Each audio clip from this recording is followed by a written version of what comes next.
Hello, everybody. Where's my face? Come on, little face, pop up. Why does it always lag? Hello, welcome to the stream. So, since I'm now evidently streaming to more than, 10 people, I've gone through the trouble of putting some, filters on my mic to try to control the volume of my voice. I know I'm very loud. Everyone who knows me in real life knows I'm very loud. I'm just a loud person. I can't help it. Probably the tism is part of it. Yeah. Also, you could probably hear it in my voice. I still have COVID. I do not feel as bad as I sound. I have just been ravaged by coughing and my face being full of snot. So, mind that. I will try not to blow my nose on stream again. I used to have a button to mute myself, but I can't be trusted with it. So, I would always either accidentally trigger it, or I'd forget to unmute myself.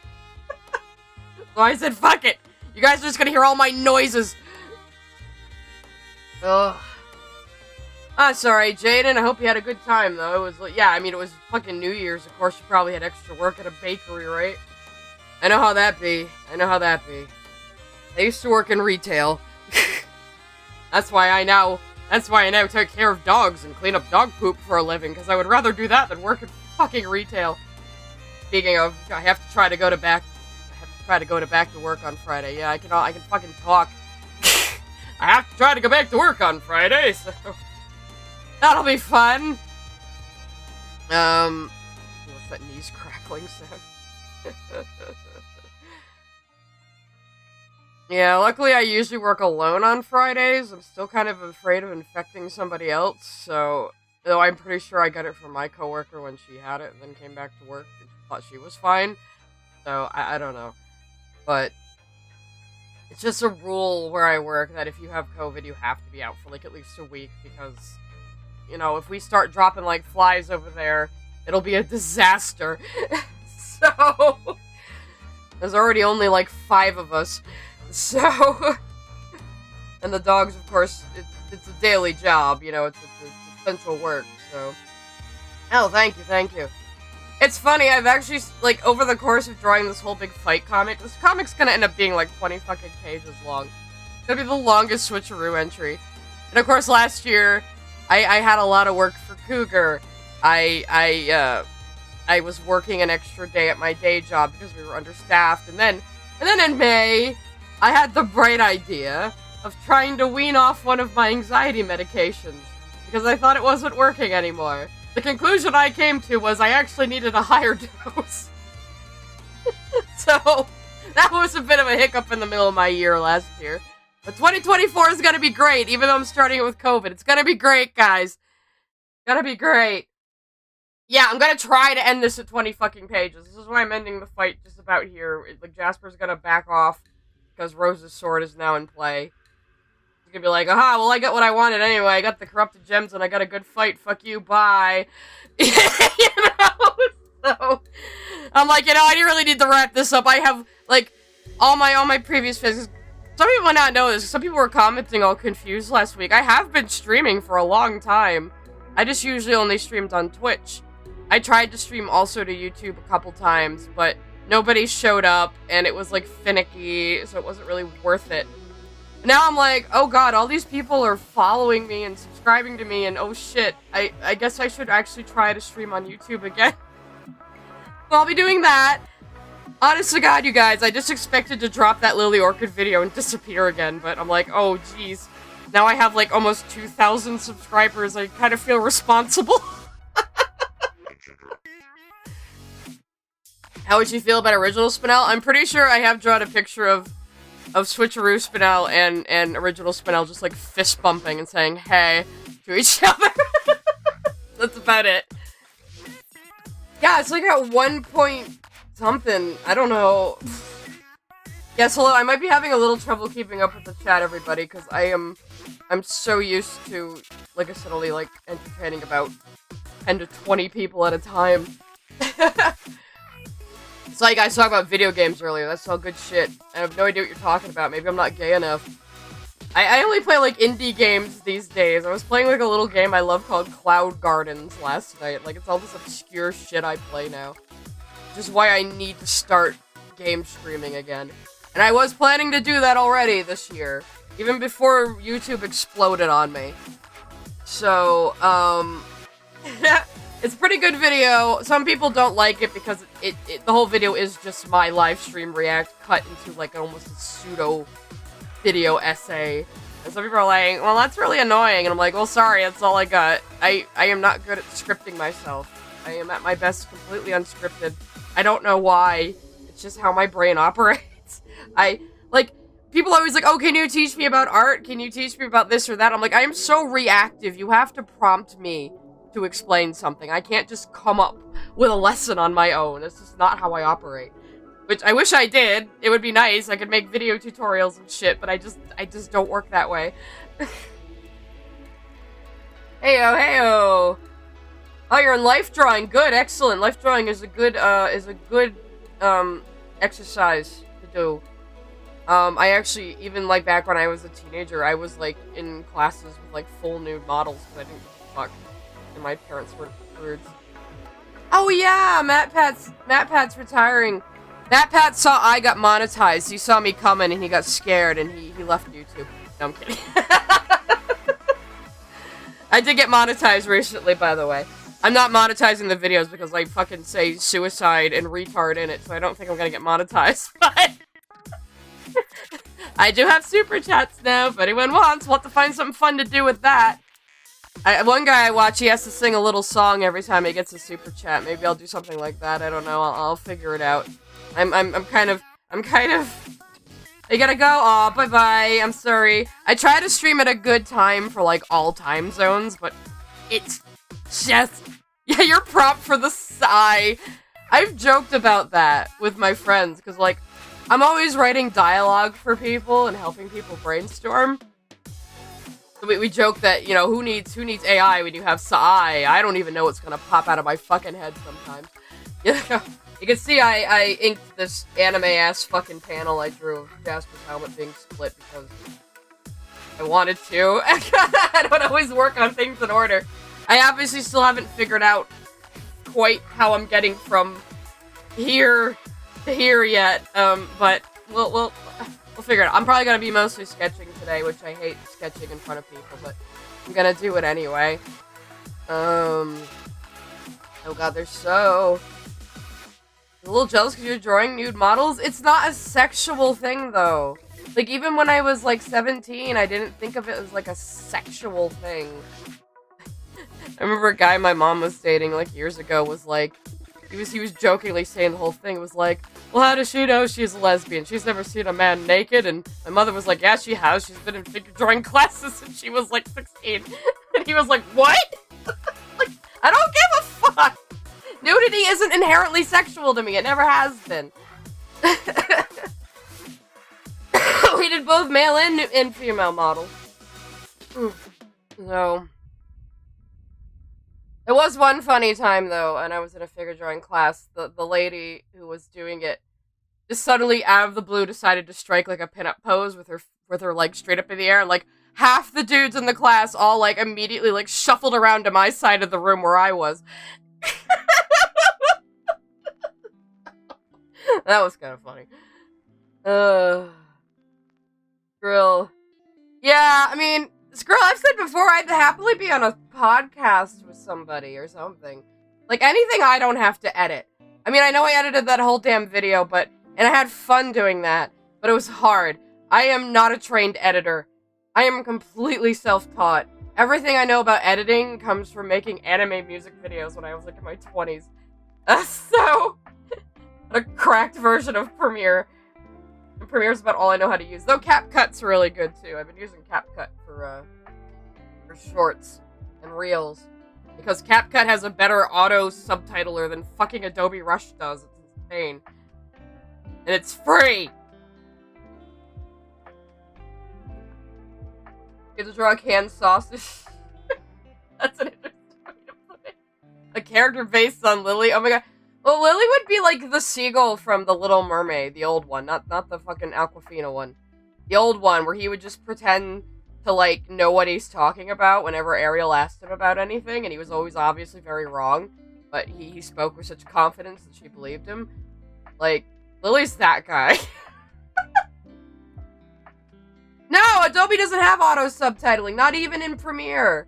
It sucks. And then I can just go to CapCut, which is like some free little Chinese spyware program, and like fucking get the best subtitles that I can change the colors and change the animation on.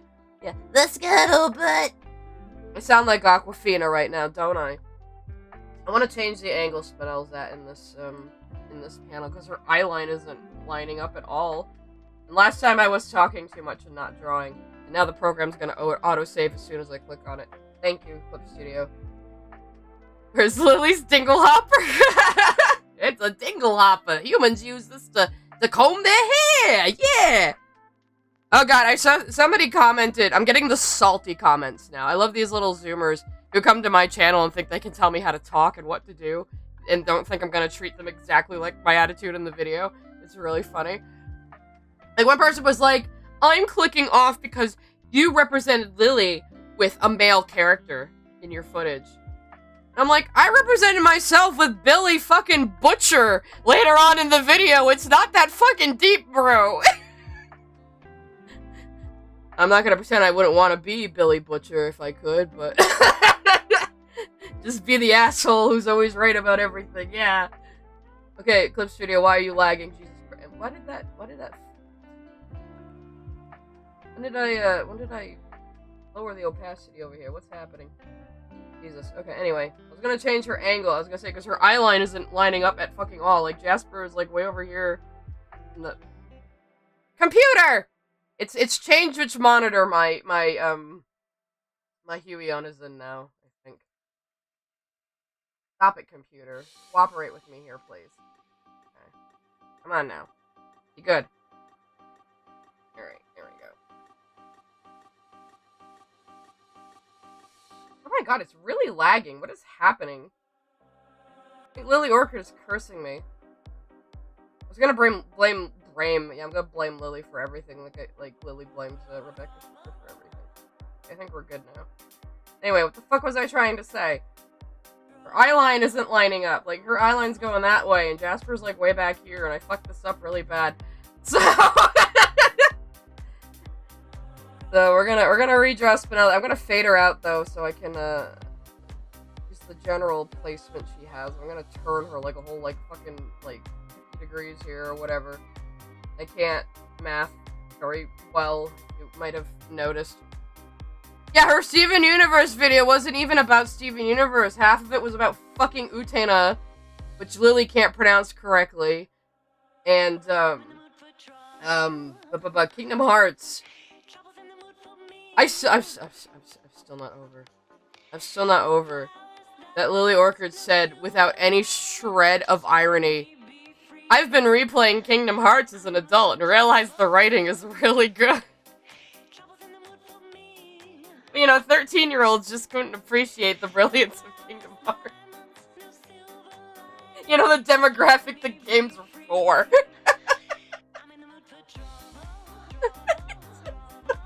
Stupid.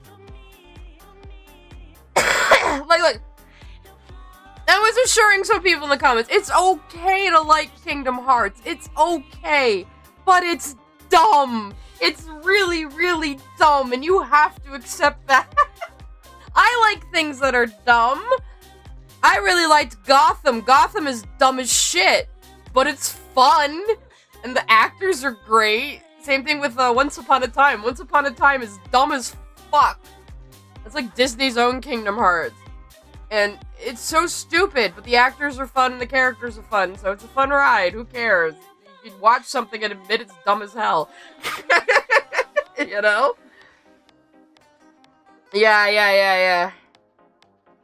Yeah, I've got everybody facing the wrong way here. I failed as an artist, I'm sorry, everybody. Yeah, of course you like things that are dumb. You like Steven Universe. Yuck, yuck, yuck. Yeah, I fucking walked into that one. Fuck you, Kaiser. Kaiser is my serial harasser. Kaiser keeps me humble. Fine. What he's there for.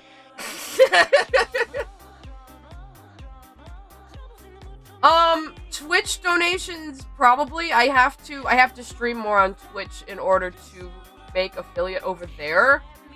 So that's why I was thinking of doing game streams again. If I just stream, like, I think 3 more days a month, I can make Twitch affiliate.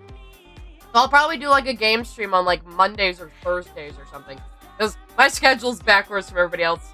My day job is, like, Friday through Sunday at night. So I'm, like, not available when most other people are. But if I do a game stream, I'm probably gonna do it a little later at night, my time. So maybe like 7 p.m. or 6 p.m. or something like that. We just announced they're gonna remake Dragon Age Origins. You better not be lying to me. Because I've always actually really wanted them to remake Dragon Age 2. With better graphics and restore some of the cut content. I really like Dragon Age. Some of you may not know that. In fact, my other fandom OTP is Fenris and Hawk. Anyone knows what I'm talking about? My stupid mage son dates the angsty white-haired elf boy with markings all over him and a unique voice. I wonder if I have a type. Anyway. Yes, I am saying Fenris and Jasper are basically the same characters. But Fenris has less anger issues somehow. Let's see. Okay, this is a rumor, Kaiser. This is a rumor. Oh, hey, it's the song that inspired this comic playing right now, by the way. Can you guys hear the music, by the way? I set the music to duck against my voice.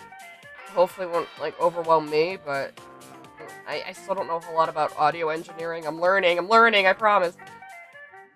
Let's see, Dragon Age Origins remake in the works of BioWare. Quarter 2, 2025, so we're still, like, another, like, year and a half out from Dreadwolf. It's been, like, it's almost been, like, 9 years now. Oh, fuck BioWare, why do you suck so much these days? New N7 protagonist. Rex, Liara, and Garrus will be back. Well, if Garrus is back, it can't be that far into the future. Rex and Liara, like, Krogan and Asari live a really fucking long time. But, like, a remake of Origins, it's kind of like Baldur's Gate 3. I could fuck with that, to be honest. I could really fuck with that. So, and, when's my birthday? April. That's when my birthday is. Kingdom Hearts has never been that confusing. Honestly, I've shouted him out before, and I'll shout him out again because there's more people here now. God damn it. You want to check out Lord Dump on YouTube?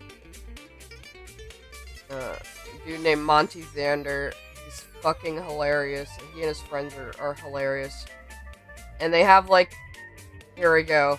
They have an entire playlist, and it's like 13 goddamn videos of 2 guys explaining Kingdom Hearts to another guy.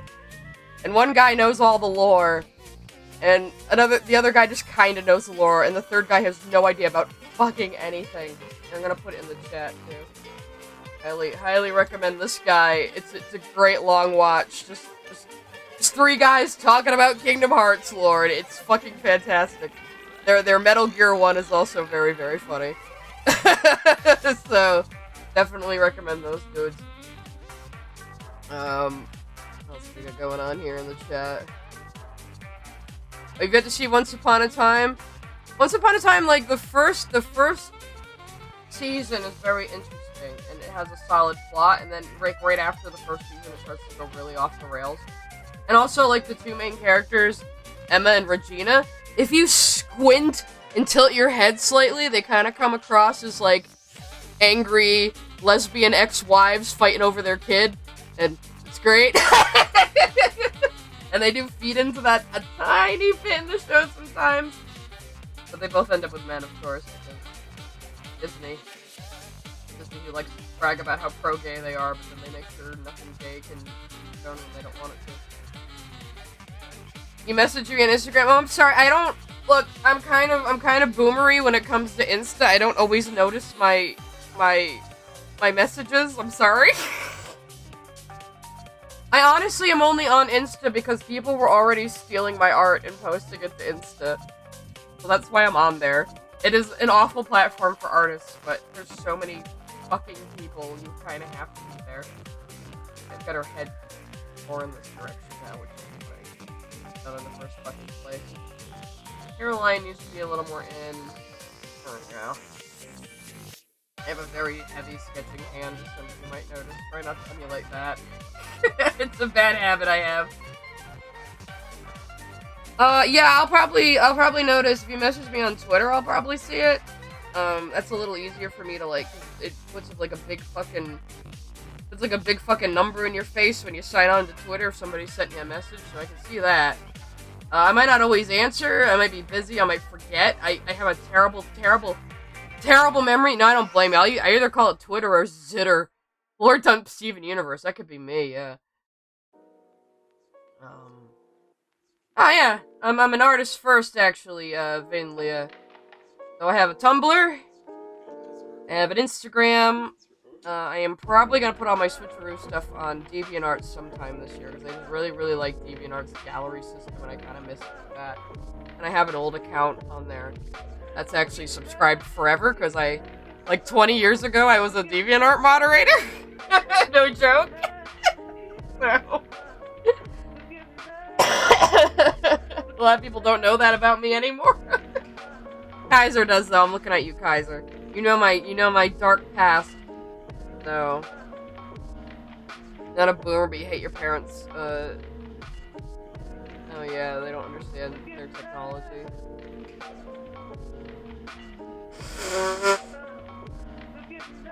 Yeah, I don't hate Lapis as a concept, but just the way she's written, it really bugs me. And I don't like her. Well, so you know this? I'm Sai Scribbles or NP Sai most places now. So, NP Sai is what I kind of use for, like, Twitch. A lot of My Little Pony fans have been saying that. Don't tell Lily to go back to My Little Pony. Lily doesn't understand that either. I'm a little sad that no one has noticed that or at least no one has commented on the fact that I like, as a joke, I used nothing but G1 My Little Pony footage when I mentioned My Little Pony, and I did that specifically just to annoy Lily and other bronies. It's not that I don't understand it's friendship is magic that Lily was into. I do. I'm just being an asshole. Now, everyone keeps telling me to fix Lapis and Switcheroo AU. I don't wanna! I basically gave Spinel and Lapis the same relationship as Rei and Usagi from fucking Sailor Moon. Where they can be in the same team and be civil with each other, but they don't get along.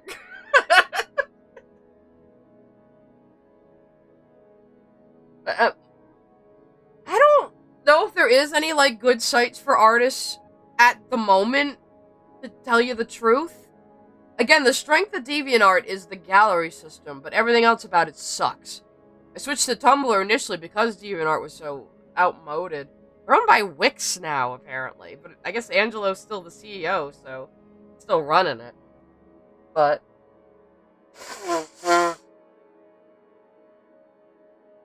I should have deliberately mispronounced. I probably would mispronounce Pokemon names. Actually, a long time ago, Emma wanted to make me, like, try to guess the names of, like, more recent generations of Pokemon, because I wouldn't know, and it would be really funny. Maybe me and her need to do that sometime as a video. Because Emma also wants me to react to the Adventure Time lore video she keeps sending me. Because every time she talks about Adventure Time, I'm like, what the fuck is Adventure Time even about? But I don't really want to watch it.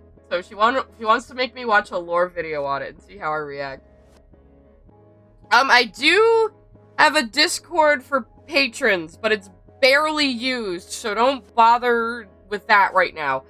Please, unless you really want to. I kind of want to go in there and scrub up the Discord a bit and, like, make a chat for, like, art advice and redlining, and maybe we can do, like, little events and shit. I don't know.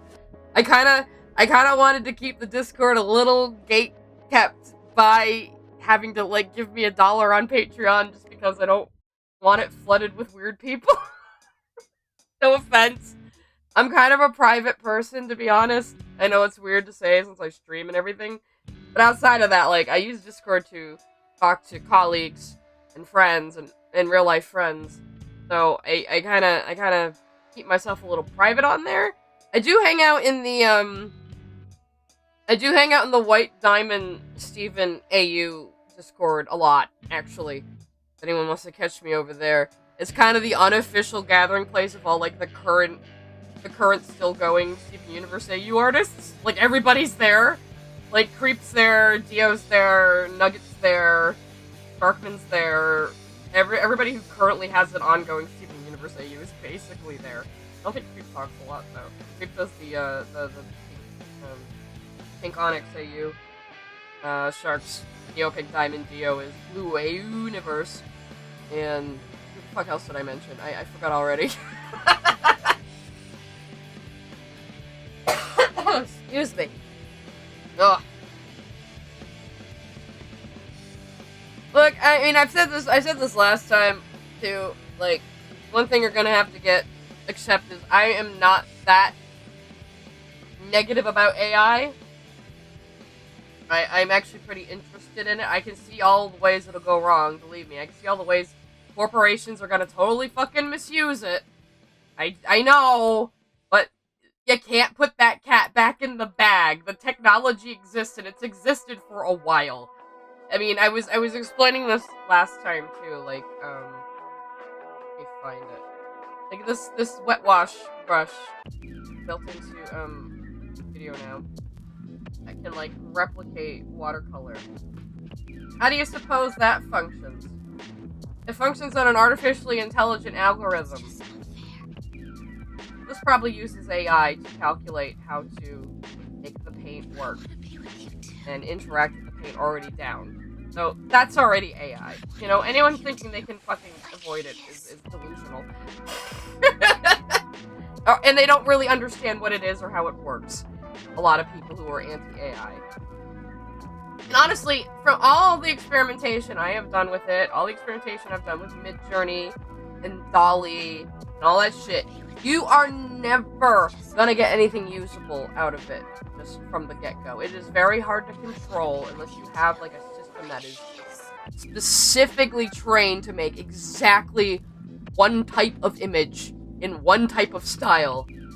You are never gonna get anything usable out of it. And even then, it's very hard to explain to the computer what you want. So you have to be very precise, and you have to know how to talk to it. A friend of mine and I were trying. We were kicking around an idea my friend's working on, and we were trying to think of a unique way for robots to speak in English that would be more akin to machine learning. And we couldn't really think about how to approach that. So I said, you know what?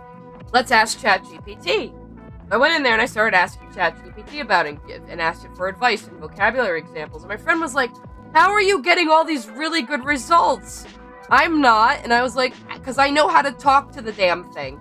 I know how to structure my sentences and be very, very precise so the AI can understand what I want. But even then, it's not perfect. And I wouldn't just use anything it gives me as is. I would have to alter it. I mean, I've used AI in some of my art before. I use it for like little background things, like little starbursts or color patterns and simple shit like that. Stuff I would normally just go to Pixabay or Vecteezy and get for free anyway. You know? So I'll use it to make like quick assets for myself, like when I'm doing thumbnails for Cougar. Well, that's the other thing I wanted to mention, because I got an ask about it. Somebody sent me this all caps ask, like, look me in the eye and tell me you don't cry every time you see your comics on Cougar McDowell's channel. And I thought this person was joking, because it was all caps and it was kind of funny. And I was like, oh, haha, what a funny joke. But, yo, seriously, for anyone who doesn't realize, yeah, Cougar pays me. He pays me money to do art for him. It's part of my livelihood. He pays me. So, like, don't worry about it. In case you're confused. But apparently this person was serious. And they came back into, like, the reblog. All like, oh, but he's bad. He's just using you. And I'm thinking to myself, I'm like nearly twice his age, and you're saying like he's using me like I'm some wee lamb, you know? He contracts me to do art. That's how. I've actually met Cougar in real life back in April. Back in April, Skrill was coming to New York City, and I was like, "Hey, New York City is like a 3-hour train ride for me, so hey, how about I come too?" And then Sketch Matters was like, "I want to come too," because Sketch is in Virginia.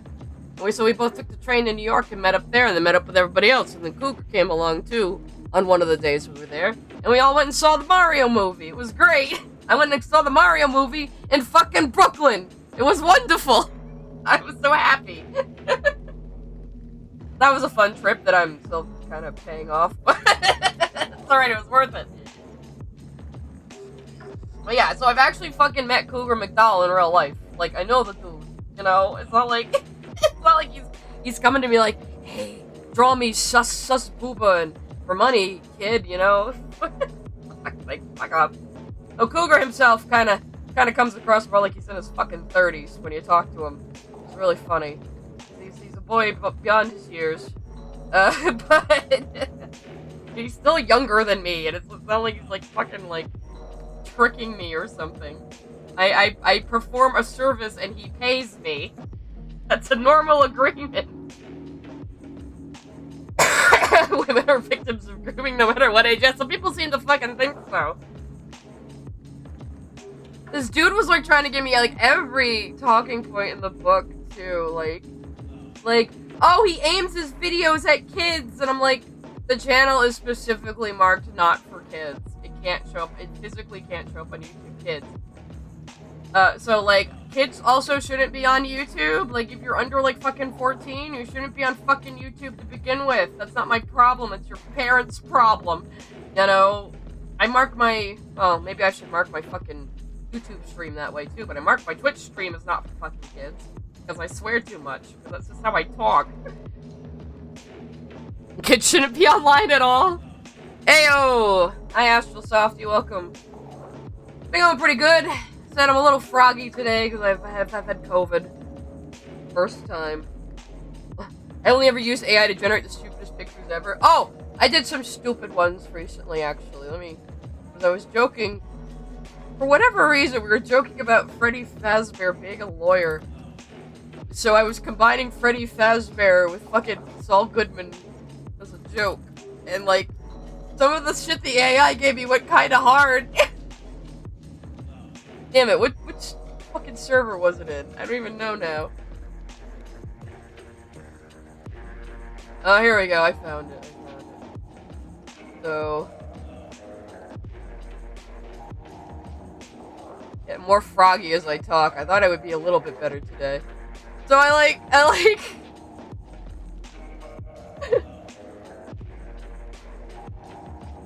Wait, the Cage Lore video is actually a playlist that lasts almost 2 days? Yes! Yes, it is that fucking long. They go through every single game. All the handhelds, the fucking mobile phone game, everything. But it's really funny, and it's a great long listen. Anyway. So I was like, so I did this, I told it, like, give me Freddy Fazbear as Saul Goodman from Better Call Saul, and I was like, damn, this actually goes kinda hard. Look at this shit. I was like, now I want to see a show where a guy is just like a lawyer dressed like this, and nobody mentions it ever.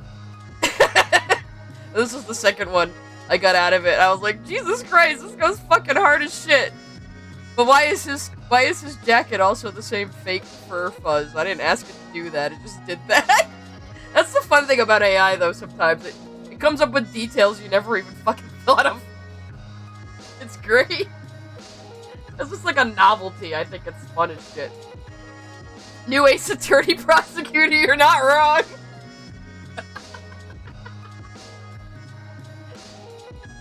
Yeah.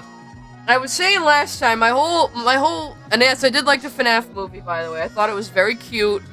I didn't think it was very accessible to newcomers at all, but I thought it was very cute. I liked it. I enjoyed it. I had fun. I had a good time. I went right out and saw it in the theater. Because I know, like, the main sticking point with AI a lot of people are like, it's theft, it's theft, it's theft. But I'm like, listen, if a human being were to go around looking at a bunch of art and then, you know, study it with their eyes and store that knowledge up in their brain and then later go and use that knowledge to make an image of their own, you can't really call that theft. That's just art study. That's what we do. That's how we learn. So just that because a machine can do that on a far vaster scale than a human being doesn't automatically make that theft, you know? Because people seem to think, like, AI works by, like, having this database of trillions of images that it picks through and, like, copies and pastes bits and pieces of. Do you have any idea how slow that would be? And how, like, process intensive that would be? And how much server space that would demand? That would be completely impractical. It doesn't work like that. It stores data knowledge of what words are associated with what patterns, and it replicates that based on the words you use. And it generates an entirely new roster image via Perlin noise, basically.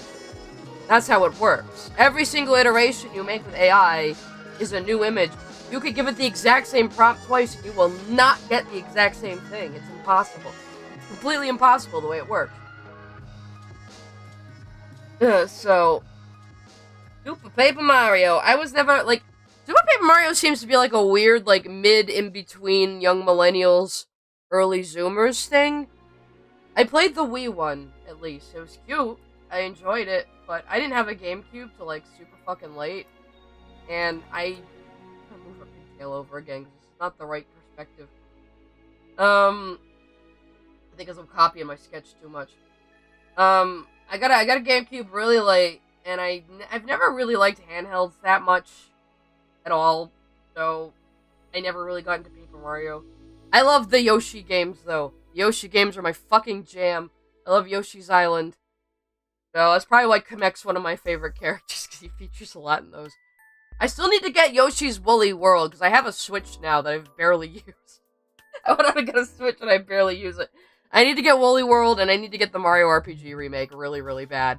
I'm glad I bought it now, because it's a fucking Mario RPG remake. Everybody needs to play Mario RPG! It is one of the best games that was ever made, and it seems like the remake is exactly the same game, but with 3D graphics and real cutscenes, which makes me so happy. Everyone can finally appreciate Gino and Malo again. And figure out why we've all been begging for Gino to be in Smash for like 20 fucking years. Oh god, my voice is really going. I might only go to 4 p.m. today, guys, because I am having a little trouble talking. I even took a shower before stream just to try to clear my fucking throat out, and it didn't work. Like I was boiling my skin off.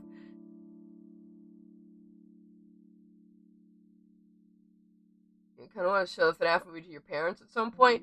Well, yeah, it'd be interesting to see how someone completely going in without knowing anything about FNAF thinks about the FNAF movie. I thought it was pretty clever what they did with it. I thought making Mike his own guy and then kind of turning Vanessa into Michael Afton was a good call. Because and then giving Mike a little sister was a good call because one, he needs other people to interact with. You know, two, if he already, like, knew the Aftons and knew what was going on, there'd be no mystery for the fucking audience. And having the little sister gives him higher stakes and gives him a reason to actually stay at the fucking job, you know? Like, he really, really, really needs this job. How old am I? I'm 40, I actually said that in the video. But yeah, I played the original Mario RPG when it came out on this fucking Super Nintendo. So... And I always thought that was back when Square was good. You know, before they merged with Enix. And now they're just awful. Okay, I guess I can't. My time zone's, Eastern Standard Time. I usually put that on the stream announcements just so everybody knows. That we do have Daylight Savings Time here, so when Daylight Savings Time changes, the fucking stream's gonna change by an hour again. I'm sorry, I can't help it. I hate Daylight Savings Time! But it's what we go by. Well, that's true. He did already have a little sister in the game, but you can say like Mike and Abby in the movie are analogous to Michael Afton and Elizabeth. You could say that, yeah. But it's obviously its own continuity as well, which is fine. I think that was the smart decision to make. You know. No, I'm a millennial! 40 is millennial, goddammit. My parents are boomers. I will say I'm boomering, though, when I don't understand something, because that's just how that word has come to be used now, apparently. Got Jasper's theme playing in the background, by the way. I don't know if anyone also noticed in the video when I was talking about Kill Your Darlings, I was playing Jasper's theme in the background. My music choices were purposeful. Even if it only made sense to me. But yeah, I was mentioning video games earlier too, right? So I kind of want to, while I have a captive audience, I like to shout out things. Where is it?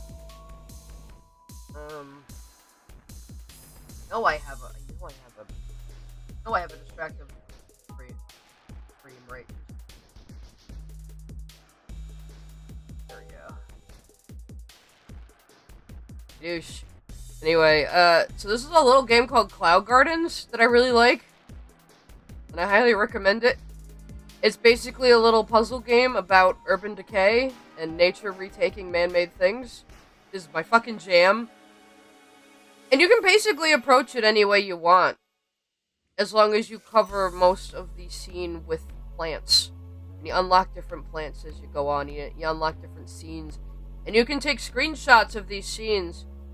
And you can export little videos of them too, if you really like how it looks. And make these like little lo-fi backgrounds. It's good shit. And it's only like, what, it's like okay, it's like, I thought it was $11. It's like $18. I highly recommend it. It's very relaxing too. But it has enough of a challenge to keep you interested. But I haven't been playing a lot of like big new releases lately. I play No Man's Sky a lot. I play little like townscapers like that. I also really like I love Cloud. If you like Cloud Gardens, actually, there's another one that I play a lot. Where it's called Dorf Romantik, and it was made by a group of, I think, German students. And it's another like little puzzle game, and it's like a little landscape puzzle game, and you get more stuff you match up well as you build out the land, the higher points you get. And you just lose when you run out of points and run out of cards, basically. That's another one that's really relaxing, but it has enough of a challenge to keep you engaged. And I really like stuff like that. Am I looking forward to in 2024? I don't know. Actually, what I was really looking forward to, and I need to fucking play, is Alan Wake 2. I'm actually a very big fan of Alan Wake. As kind of a so bad it's good kind of game. I mean, it is good, but it, like, Alan Wake is one of those games that, like, came so close to being good, but, like, at the finish line, its pants fell down and it fell over and fell flat on its face. It's a little derpy, but I fucking love it. So I think definitely when I start game streaming again, Alan Wake 2 is gonna be on there. The whole point of my game streams, when I used to do them, was getting through, like, Steam games that I bought on sale and never played, and, like, actually getting around to fucking playing them, while also entertaining people, and then I can make Twitch affiliate, so why not? So I still need to play like that. I still need to play fucking Hi-Fi Rush. There's a lot of shit I need to play still. I haven't played Baldur's Gate 3 yet either. I don't know if I'd make that a stream. Your favorite show besides Steven Universe and BoJack Horseman? Let me think. Like, what have I been watching lately? I don't always have, like, favorite shows, per se. I don't know. I don't watch a lot of shows, to be honest. I usually watch things like, even with Steven Universe, I watched it like way after it came out. Like, I started watching it in 2018. It could take me a while to sit down and fucking watch it. I did like Better Call Saul when I watched it, actually.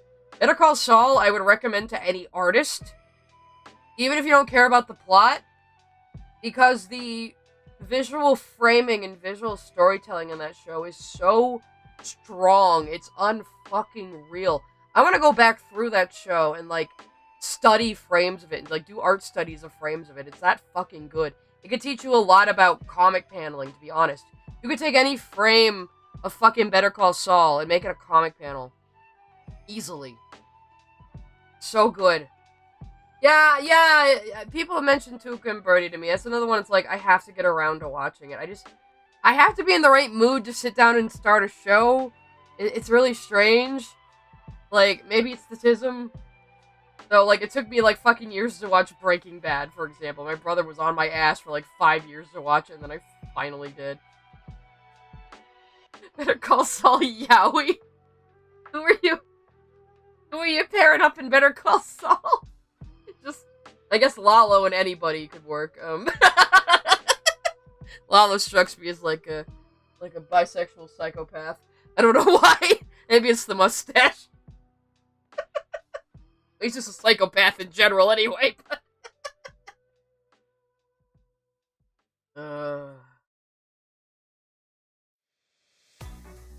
All the male characters together. Oh, okay, yeah, sure. I know, I'm still gonna watch the fucking Venture Brothers movie. I'm sorry, I'm terrible. I know I'm bad. I need to watch Carol and the End of the World, too. I've been meaning to watch that. What else? I did watch, recently I watched Sweet Tooth Season 2. Sweet Tooth is a show somebody on fucking Discord told me about. They were like, I think you'd like it. And I was like, oh, it does sound interesting. And I did finally watch it. And it is interesting. It's apparently very loosely based on the comic it's based on. They made it a little more family-friendly. But it's good. It's really good. It's very interesting. Like, post-apocalyptic, sort of, but also very whimsical. And it's like, a disease ravaged the world and, like, killed, like, 80% of the population or something. And most adults are gonna catch it and die of it eventually, but after the disease started, little children with animal features started being born, and they're immune to it, and it's very interesting. So it's about this little deer boy being taken care of by this old curmudgeon with a heart of gold, so of course I fucking love it. Excuse me. During a snowstorm, oh god. I'm doing good, actually. Fucking, our snow just melted. So I'm happy about that. Okay, her eyeline's better now. I'm pleased with this. It's a little bit more important. But I can't hide that sketch. Jasper's on the other side of it. Now let's put her on her own layer. You can tell my process is very chaotic and messy and kind of all over the goddamn place. Look at how many layers I have. It's terrible. When I do work for other people, I do organize it, I promise. I'm not that much of a dick. Yeah, I do need to watch Agretzko, you're right. God damn it. Next time I'm in the mood to watch shows, I'm gonna have to, like, do a roulette wheel and pick one of these things. I don't know, I tend to watch a lot of YouTube. I know that, you know, that's why I had a YouTube account. Like, I only just uploaded those videos on my normal fucking YouTube account that I used to watch shit. I have YouTube Premium because I watch so much fucking YouTube, and I want YouTubers to get their money. But I also don't want ads. Menacing Jasper, because her wisdom is she just had a good fight with Spinel, and she's happy about this. I'm definitely gonna do some extras. Jasper's gonna jump to the other side of the cliff and just be like, blushing, like, oh my god, she actually fought me. Can't do my Jasper voice today, it might kill me. Sorry. Art question. Tried to get into drawing multiple times. Every time I just kind of flopped. I would say, honestly, either find some basic drawing lessons on YouTube, or find a good, like, cartooning book. Like, that'll teach you. As you can see what I'm doing, like, I'm skipping a few steps because I'm kind of advanced. I guess I'd be an advanced artist. I don't know. But, you know, construct characters by, like, drawing shapes first. Like, draw Spinel, I'd kind of be like, you know, do this kind of shit.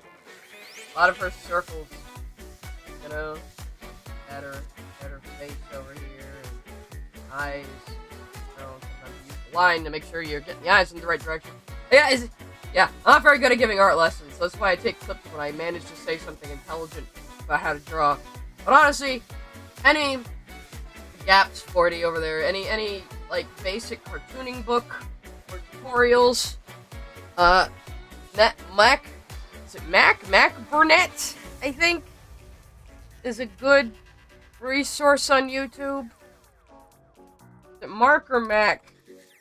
I'm terrible. I never remember anybody's fucking name. It's Mark, not Mac. I'm a fucking idiot. So, why did I think it was Mac? Anyway, where's my distractive vision? Hey, Dragon Age music, speaking of. Oh wait, that's my meme. Something of a writer myself meme. Anyway. Mark Brunette. This guy's, he's a pretty good art advice channel. I think his style is a little generic, personally. But he has a lot of really good advice on color, and, like, efficiency, and how to approach, like, foreshortening. I mean, a lot of this is, like, kind of intermediate, though. So you might want to start with somebody a little more, like, basics. You gotta learn the fundamentals before you can start doing the really fancy shit. That goes for anybody. You know, at anything. But all you gotta do, you know what? The best way to get good at drawing is to draw. Honestly, like, my style has changed over the course of just drawing this fucking comic, because I've been working on it for so long.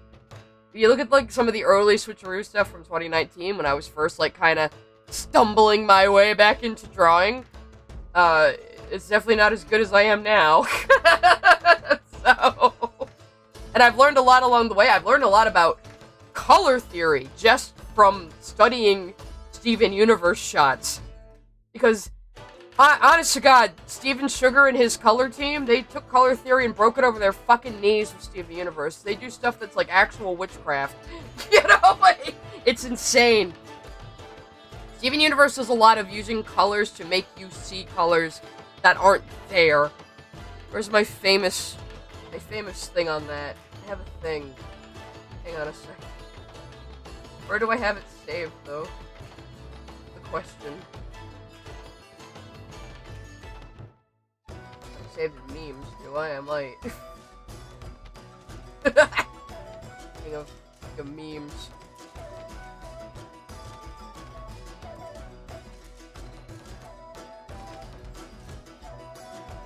Just wanted to show this one. It's funny. If anyone watches The Boys, I don't know. Why? I'm Billy Butcher.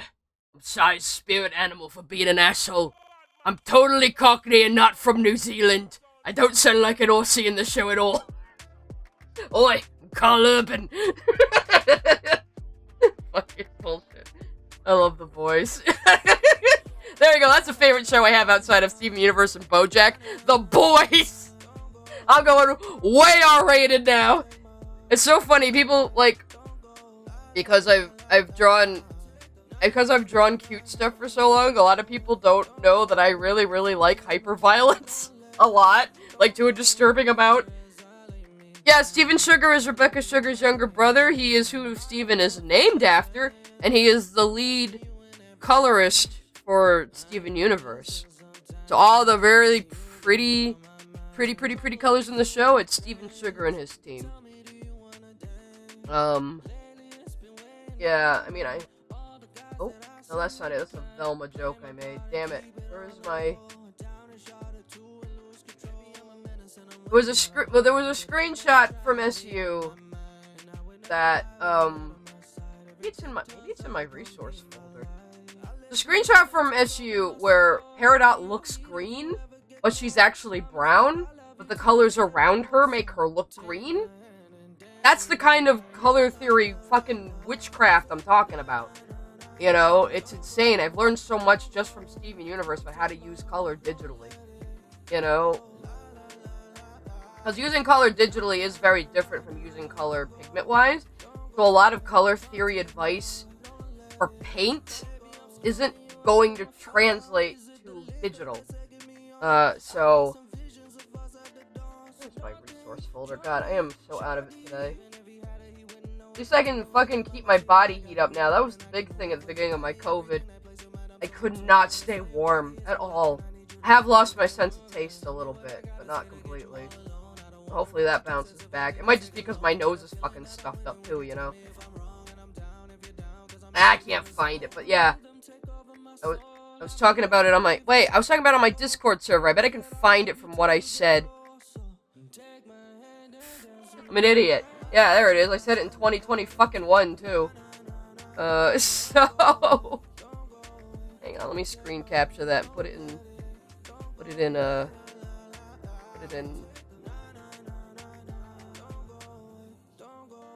browser. I can really fucking talk today.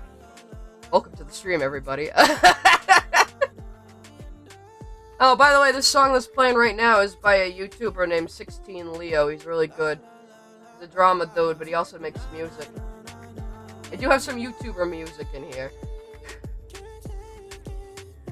I like to promote other people, if you can't tell.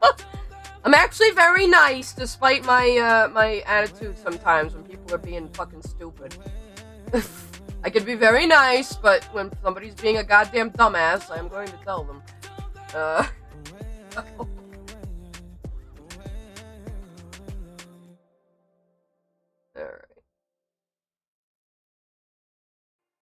I have heard a few things about Lily and Lily's sister that I do not like. Yeah. Let's not get into that. This isn't really the platform for that. I'm not gonna go into Lily's drama or potential crimes. I don't know enough to comment on that intelligently. I know enough about Steven Universe to call Lily a fucking idiot, though. Excited for season 4 of The Boys, me too. Here we go, here's what I was talking about. So, Peridot in this screenshot is actually brown. This is the color she actually is. I color dropped it myself. But all of these pinks around her make you see green. That's the way the colors play off of each other that makes the color in Steven Universe work so well. And I discovered this when I was taking swatches from Fragments and realized, whoa, Jasper's orange is actually a pink. Like, her orange stripes are actually fucking pink. Her green is actually blue, and her hair is actually purple. But because of the atmosphere of the scene and the lighting, you just see the colors you're supposed to. It's crazy. And that's another thing I really, really admire about this show. Because I like things on all sorts of levels, you know? I can enjoy something on a technical level, too, and enjoy the craftsmanship that went into it. So even if I shit on the writing of Steven Universe sometimes, which I will do openly and gladly, there are many, many, many things to appreciate about it. And many, many things it accomplished. Hello, thank you for the follow. Yeah, the Star Wars... Yeah, a friend of mine, it's really funny. It's over, Spinel, I have the high ground. God damn it, I wish I could do my Jasper voice today. I have the high ground. I can't. My chest is too... My fucking lungs are too ravaged. Yeah, Gribbins, I was just explaining color theory, or at least how Steven Sugar broke color theory over his fucking knee and made it his bitch. It's good shit. Yeah, like, season 1, the colors were kind of washed out, but going from, like, season 2 onward, they really, really started to experiment with how to use digital color. And it's so good. And again, like I said, yeah, I'm like the lunch lady that gives you extra fries. I totally am. I'm like the lunch lady who, like, comes across as mean and cynical and goes, move the line along, kids. But if I like you, I'll give you extra fries. You're right, you're absolutely fucking right. I'll give you the bits. That's what you want. You're a good kid. Y'all scared. No, like one of my other, like, AU artist friends was talking about people harassing them the other day, and I was like, do I need to get the fucking baseball bat? Because, look, I can be really professional, but I'm also very ride or die for people I like. So, I will fuck your shit up. I may have grown up in a kind of a white trash area.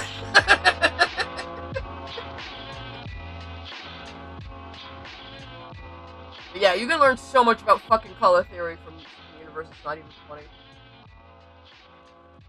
Surprised Jasper's using those status memes.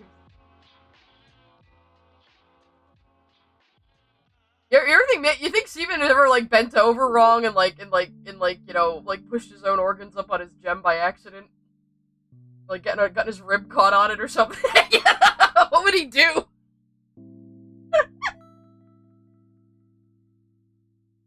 What happened if you punched Steven in the gem? Would it hurt? seems to hurt them when they get hit directly in the gem. She was a very impressive display of artistic talent. Critics, this character's head is bigger than it was last episode, thus the art is bad, right? Like, the backgrounds in Steven Universe are a fucking masterclass in minimalism. They're so good.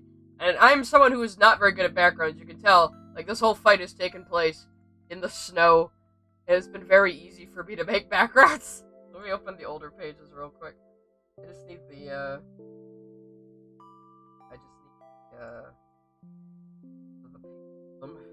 open the whole damn file. I know I'm not drawing enough today. Oh wait, that's my Jaspinel folder. Oops. I want the comics. I tried organizing my shit, a while ago, and then I'm still very disorganized. So, yeah. I'm pretty happy with a lot of my backgrounds, I'll tell you that. At least in this one. Here, here's the first page. You can see how much my fucking my fucking style has changed over the course of drawing this damn thing. Like, all I have to do is draw snow and trees, snow and trees, snow and trees, so it's fine, I can handle that. But this is like, just straight up Toriyama backgrounds right here, like the cliff face. Fucking straight up, you can see my Akira Toriyama influence on full display right here. I'm not even gonna deny it. And every time I say I'm influenced by Akira Toriyama, everyone says, oh, all of a sudden I can actually see it in your style. I used to draw way more like PPC when I was a kid. Like, way more. Toriyama's basically how I learned to draw muscles. And I draw cliff faces just like him, and I also do the thing where, like, characters' fingernails only show up on close-ups. I don't do that with gems, though. They don't do that in the show. They did it, like, once. But, yeah. Still don't know if I have Spinel's, like, sword grip completely right here. Maybe it could just be a running gag that she doesn't actually know how to use a sword, because I don't fucking know how to draw swordplay very well, apparently. Someone was making fun of me one time when I was trying to sketch this. They're like, the guard's on the wrong side. I was like, oh, is it? They're like, the guard's supposed to be toward the sharp end. I was like, oh. Then again, if she slashed upward, though, actually, sharp end would have to be here. Split the helmet, I think? Maybe? I don't know. This is just some anime bullshit I drew. Forget it. But it doesn't have to be accurate. I don't care. I want to get this done. I have to stop being such a perfectionist. I will be working on it more off stream, I think, hopefully, because I finished a bunch of shit for Cougar. He had me do like 4 different thumbnails, so I did all that. I'm probably gonna be going back to working on Swain's comic, actually, because if you guys haven't seen that, let me go to Twitter real quick. There's an artist named Swain. I know some people have favorited stuff from it recently, so I can probably find it pretty easily. Oh yeah, a bunch of people favoriting me, saying people are being dumb bitches about Vivzy Pop because they are. And I'm tired of saying they're not.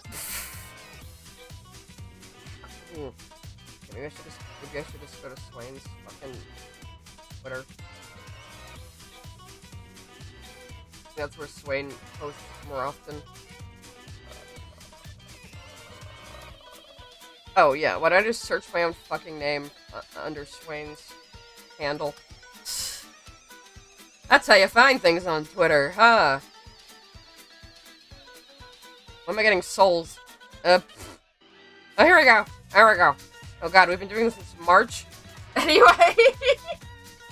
So, Swain's been doing this comic where, Luna and Octavia meet, the Death Wolf from Puss in Boots. And an original, wolf character that represents life that Jelzy Arts designed. So me and Swain we teamed up on this because Cougar's dubbing it. So Swain draws it and I color it, but I haven't been able to color it a lot recently, so it's been kind of on hiatus, but I really gotta get back to coloring this. So, but yeah, I colored all of these pages for Swain to ease up on Swain's workload. I do that a lot on Cougar's channel. I'll come in and, like, ink stuff for people, or color it, or do just grunt work like that, because I don't mind doing grunt work like that. And then I'll get a kickback from the comic dub, and that's it's kind of how we operate as a group. So it's a good little system because Cougar wants to be able to fund like more original stuff in the future, but you know we gotta get there. What's up, Skrill? So my inky avatar? Oh yeah. So you know there's a Bendy and the Ink Machine movie coming out, right? And Skrill over here in the Twitch chat has done a lot of Bendy comics. And Cougar dubbed a lot of them, and she wants to do more Bendy comics. And I helped Skrill ink a lot of those, actually. Where's my little inky? Oh. Not coming up on my search. I think I posted her on Discord recently, though. Everyone's distracting me from drawing. This is all your guys' fault. It's also why I don't save streams, by the way. So, if you guys have noticed, I'm probably just gonna only leave the lives on YouTube up for like a week, just like they are on Twitch, because I don't see any purpose in archiving these streams. I repeat myself a lot. I have a lot of dead air. I don't see any point in keeping them around, but I'll keep them up for a week. For people. Okay, I'm just gonna fucking Discord and find Inky Sai.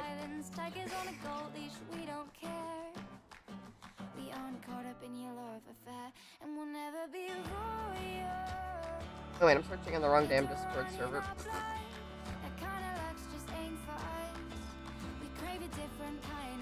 There she is. There. And yes, I call my little Artsona Sai-chan. Leave me alone. It's just what I call her. This is what I've always called her. I'm a weeb. Oh no, I'm a weeb. Lily Orchard's is gonna criticize me and accuse me of being a sex pest, even though Lily Orchard wrote a pedophilic fan fiction about ponies. Yeah. Anyway, there's little Inky Sai-chan.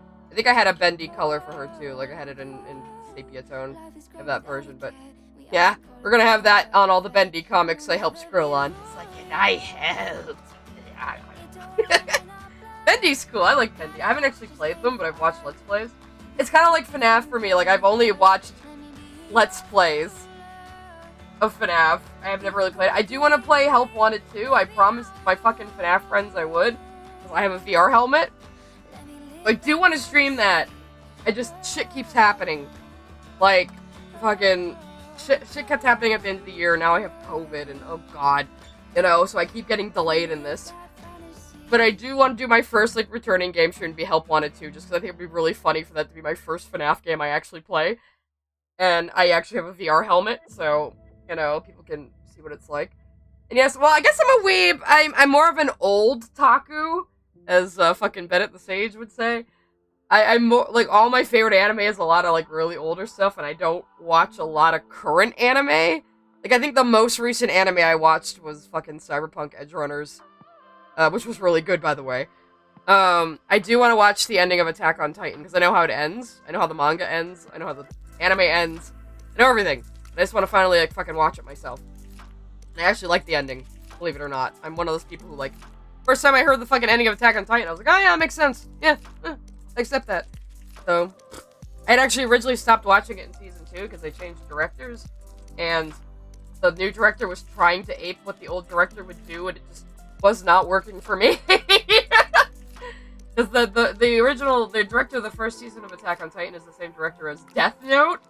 So that's a guy who knows how to take, like, really, like, talky scenes and turn them into, like, bombastic operatic drama, you know? Yeah, old Taku. I have also heard, a friend of mine does VR chat a lot, hangs out in there a lot. He said somebody in VR chat called him a weeaboomer. Which I also think is a very funny term. He's about the same age as me. He's like a couple of years younger. He's in his late 30s. But that was the other thing I was surprised, finding out Matt Pat was 37. I was like, Matt Pat's only a little younger than me? Really? I thought that motherfucker was like 32.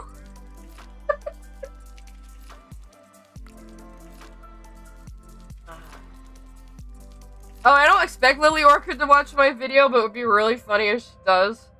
Because, like, you know, I think people like Lily aren't used to people just calling them a fucking idiot.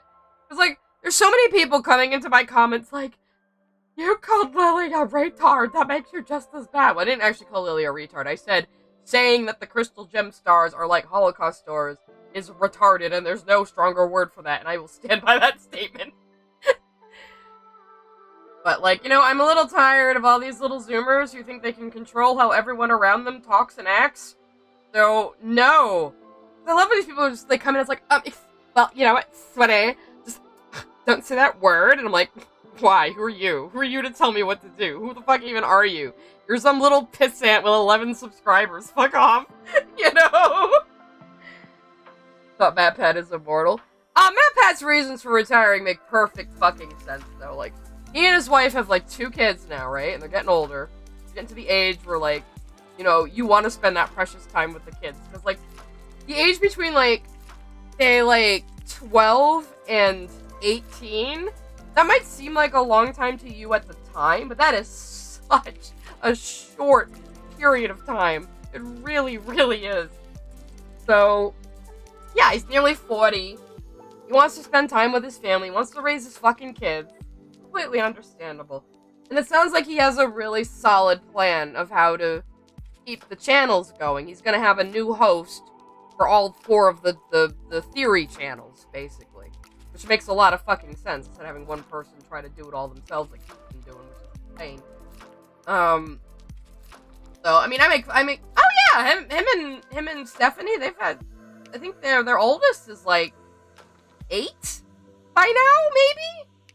Gotta be, right? 7 or 8, probably? So, yeah, I don't blame him at all for wanting to retire from YouTube. That makes perfect sense. Like, yeah, raise your kids. You know, please, raise your kids. I know, I'm also, like, an older baby-faced person. He said he was 37 in the video, and I was surprised by that. But, like me, if I, like, fucking dye my hair, I'm suddenly carded at the liquor store again, so I guess I can't really fucking talk. I remember one day I got carded at the liquor store by someone who didn't even look like they were fucking 21, and I was like, really, bro? Really? Cliff shouldn't, like, hear out that much, especially. Cliff is there in the episode, though. I'm not just making it up for an easy escape for Jasper. She's going in a different direction, because she wouldn't have even bothered to fight Pearl and Gem Hunt.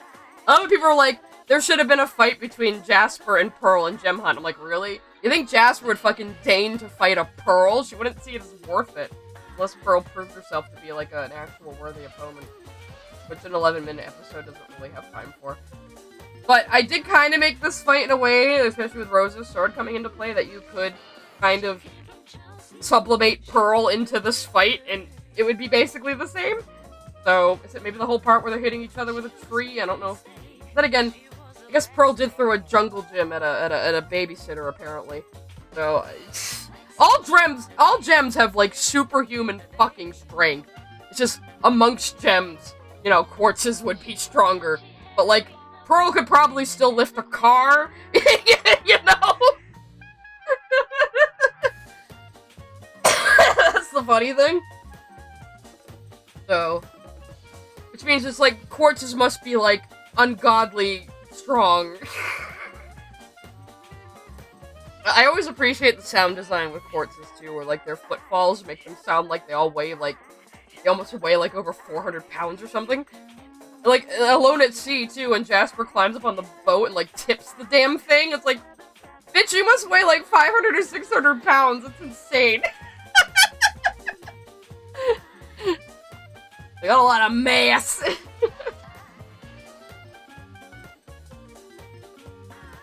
Oh, yeah, Hip, like, damn, god fucking damn, Hip, like, just went nuts with the Steven Universe videos after the Lily Orchid one, huh? I need to catch up on them, actually. It was funny, somebody said my voice sounded a lot like Hip's, and I was like, really? I was like, sometimes people mistake me for a teenage boy on the internet, so I don't know if that says more about me or Hip, but... I'm told I sound like a lot of people often. I don't know, just something about my voice. And, like, babies and dogs really like my voice for some reason, so I must just have a certain tone or pitch or something that's just, like, I don't know, familiar to people. Girls equal Spider-Man, Quartz is equal Luisa from Encanto. Kinda, yeah. Luisa definitely has fucking Quartz energy. She totally does. I'm gonna completely redraw Spinel in that panel too, because I didn't like how it turned out.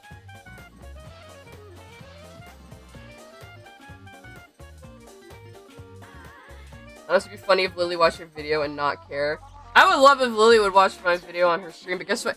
Somebody in the comments mentioned how Lily said in her video, like, oh, I would love someone to come on the podcast and tell me why Steven Universe is good. And I said, you know what? Lily Orchard blocked me on Tumblr before I even released Steven Universe. I know this because I went looking for that little smug face icon Lily uses. Because I needed to make the, heartbreaking, the worst person you know just made a good point graphic. And Lily was using that little smug face icon for a while. So I was like, oh, I'll just go to Lily's Tumblr and get it. And the Tumblr didn't exist for me. It means I'm blocked. So Lily is aware of me.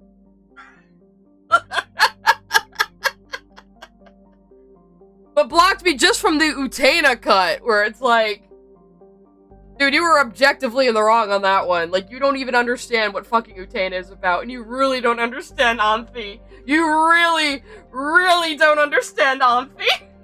Neither did fucking James Somerton either. Anyone who thinks Anthe is a completely helpless slave girl does not understand Anthe.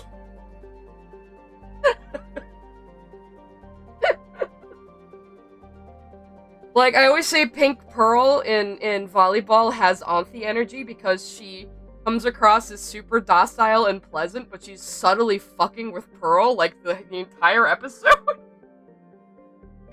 And, like, being really subtly salty toward her, and that's Anthe. That's how Anthe operates. Anthe doesn't have total control of what's happening to her, so she acts out in these really, really passive-aggressive ways that are almost undetectable. And that is a big part of her character. And she does everything she does for Akio. It doesn't matter who her current fiancé is. Who her current fiancé is completely irrelevant. She does everything for Akio, because she is trying to keep her prince alive. You can't keep the idea of an ideal prince alive into adulthood, which is why Akio is such a piece of shit. And Akio's trying to regain his childhood power, but he can't because he's a fucking rotten adult now. And it's never gonna happen. But the ghost of what Akio once was came to Utena in a roundabout way to get her to save Anthe. And that is actually what happened at the end. So, Utena has just forgotten what the promise was. She thinks her promise was to a prince, to be like a prince. Which wasn't it. Eos told her to carry her childhood nobility into adulthood and preserve it, and that was what made her able to save Anthe from her fate. It's very simple, actually. But when you're a teenager watching Utena for the first time, you probably aren't gonna pick up on that. I didn't. I was just like, yeah, Utena's gonna be a prince, stick it to the man. Fuck gender roles, yeah. But then you get older and you realize the point was the prince is an unsustainable concept that is unequal in the first place, and nobody should strive to be a prince. So, yeah. People have been studying this fucking anime for almost 30 years. Maybe listen to the people who, are actually experts on it. Maybe go to otori.nu that has been around since the fucking 90s. It is the premier resource on fucking Utena.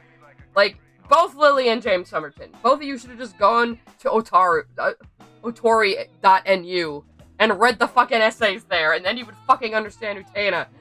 Jesus.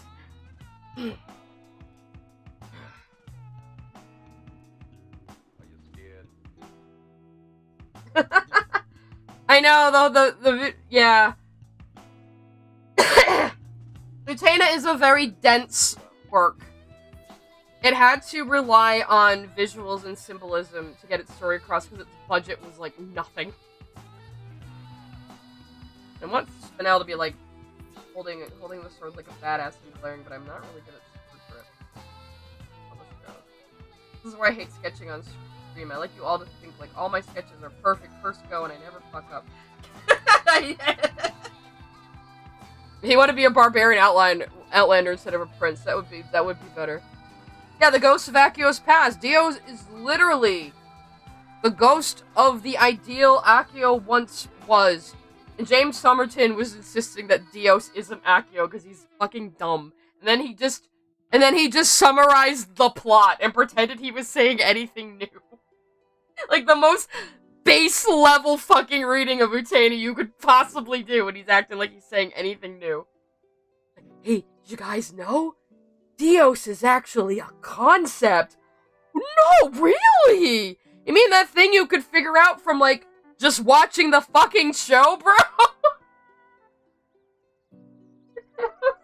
I think James Somerton's video was worse than Lily's, to be honest.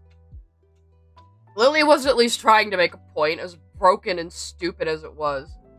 Because Lily was trying to say, Anthe's a slave, so the people, like, owning her through the duels are, like, police, which were, like, slave catchers, and it's like, the duels aren't even happening, Lily! The duels aren't even happening, and Anthe controls them! Ah! Yeah, we can't. Me getting angry at Lily Orchid about Utena is what started all this, and what was why all of you people are here now, so, I don't know, maybe I should bitch about Lily talking about Utena more. Apparently, Lily did an anime ranking list, which I might have to touch on at some point. Not anytime soon, please. I need a break from fucking Lily Orchid. But I have to admit, there's a couple of other Lily videos I'm kind of looking at. Not to, like, run the gravy train into the ground or anything. Because there was one person who was like, you're making money you don't deserve on this video about Lily. And I was like, I just got monetized, like, yesterday. And I'm pretty sure I can't monetize that video because I swear too fucking much in it. And I'm not gonna censor myself. I'm not gonna say sewer slide instead of suicide like the fucking true crime YouTubers have to do now. Because it's dumb. And I don't care about monetizing my videos. Super chats are there for people who want it. Maybe we'll do subscriptions. I'll have to figure out content for subscriptions. I mean, you guys can tell me what you want to see. I'll let you guys dictate that sort of thing if you want special perks, if you want special emoticons, if you want special videos, whatever. Give me suggestions. Tell me what you people want. I will base what I do around that when it comes to things people pay for. Cause you can join my Patreon right now. There isn't a lot on it. I do have a little goodie bag though. That's like icons and desktop wallpapers and stuff made out of my art. And I haven't done it recently. I've been bad, but I will make desktop backgrounds and icons on request, if people want a certain piece of art as one, for the Patreon goodie bag. Okay, here's Lily's channel now. So let's talk about why your story-driven show is going to suck. That might be one I have to watch. Because we know how Lily feels about shows with continuous plots. Obviously not today, because I can barely talk without sounding like a frog. But going forward, I might do more reacts, because it was really fun. It was really fun. The Lily Orchid reacts were like the first, actual reacts I had done on stream. So, and people seem to like it. Hey! People seem to think I'm really funny. So, and then what was the other one? And look, I have YouTube Premium, and I watch Lily's videos on my account, so Lily got money. I am being very fair. So you can't complain. You got 2 cents from me, Lily. What was the... Okay, I guess it was an anime ranking one? Oh, look, change the icon to, I guess, Lily and Wifey. It's crying for some reason. Okay. Lily had the smug face icon there before, but I guess maybe doesn't like it anymore after I used it in my video. Huh. Funny that, huh? Every anime I've ever watched rank. Oh, I've watched? I don't think you fucking watched Utena, dude. I don't think you fucking watched it, because you don't understand a goddamn thing about it. Hamtaro? What animes are in here? I'm not gonna watch it right now, but I want to see what animes are in here. Can I click on this without having to hear your stupid fucking Ben Shapiro voice? Oh god, it's lagging. It's lagging real bad. Okay, here we go.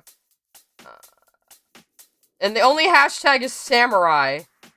The only hashtag is samurai. This is why your videos don't do numbers. You don't know how to use fucking tags correctly. Worst, Utena. Worst. Utena! Worse than samurai pizza cats. And Digimon. And Lily calls it card captors. Which means Lily probably watched the 4Kids dub. Instead of the actual show. And this was, what, 2 years ago? The Nelvana release of Cardcaptor Sakura, subtitled, uncut, original, has been out for, like, over a decade. Oh, and here's a bunch of other videos about Lily Orchard right here. And another video about Utena. Oh, Sea Puff Person, I watch them sometimes. The Sonichu fucking... Oh, I might have to watch this later. I might have to watch this later. Let me put that in watch later.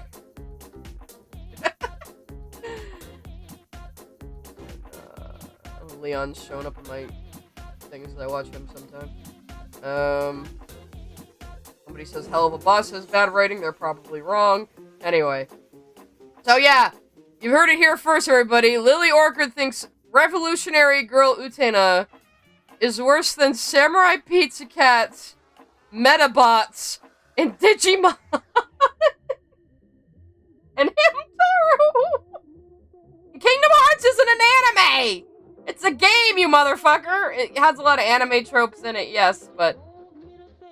Okay, this one's 20 minutes long, and the other one's 20 minutes long. Okay, so maybe we can do another Lily Orchard stream sometime, and we'll do the anime ranking list, and we'll do the one about why story-driven shows shouldn't be a thing because Lily Orchard doesn't like it. Both of Lily's Twitter accounts are suspended? Really?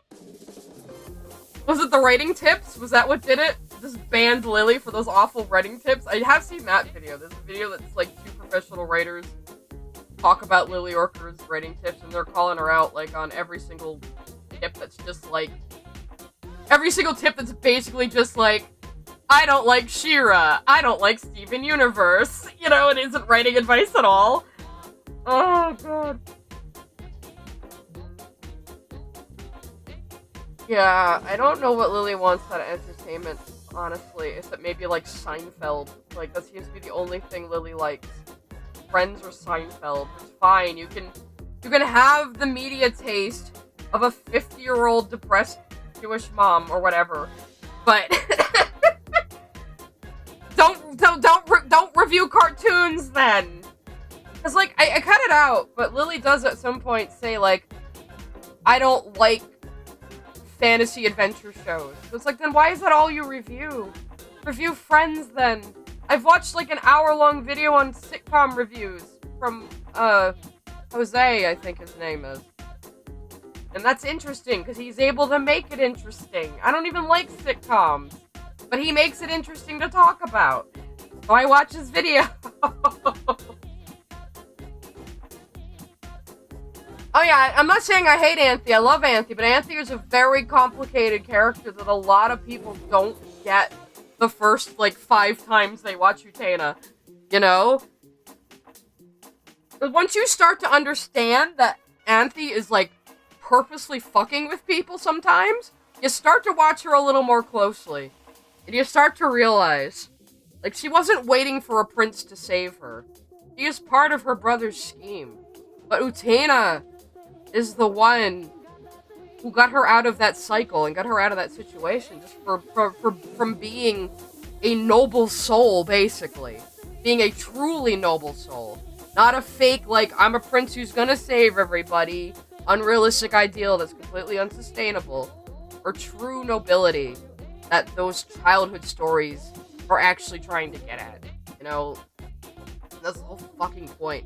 Basically, Utena's like me and the bad bitch I pulled by being autistic. That's basically Utena and Anthe. When you think about it.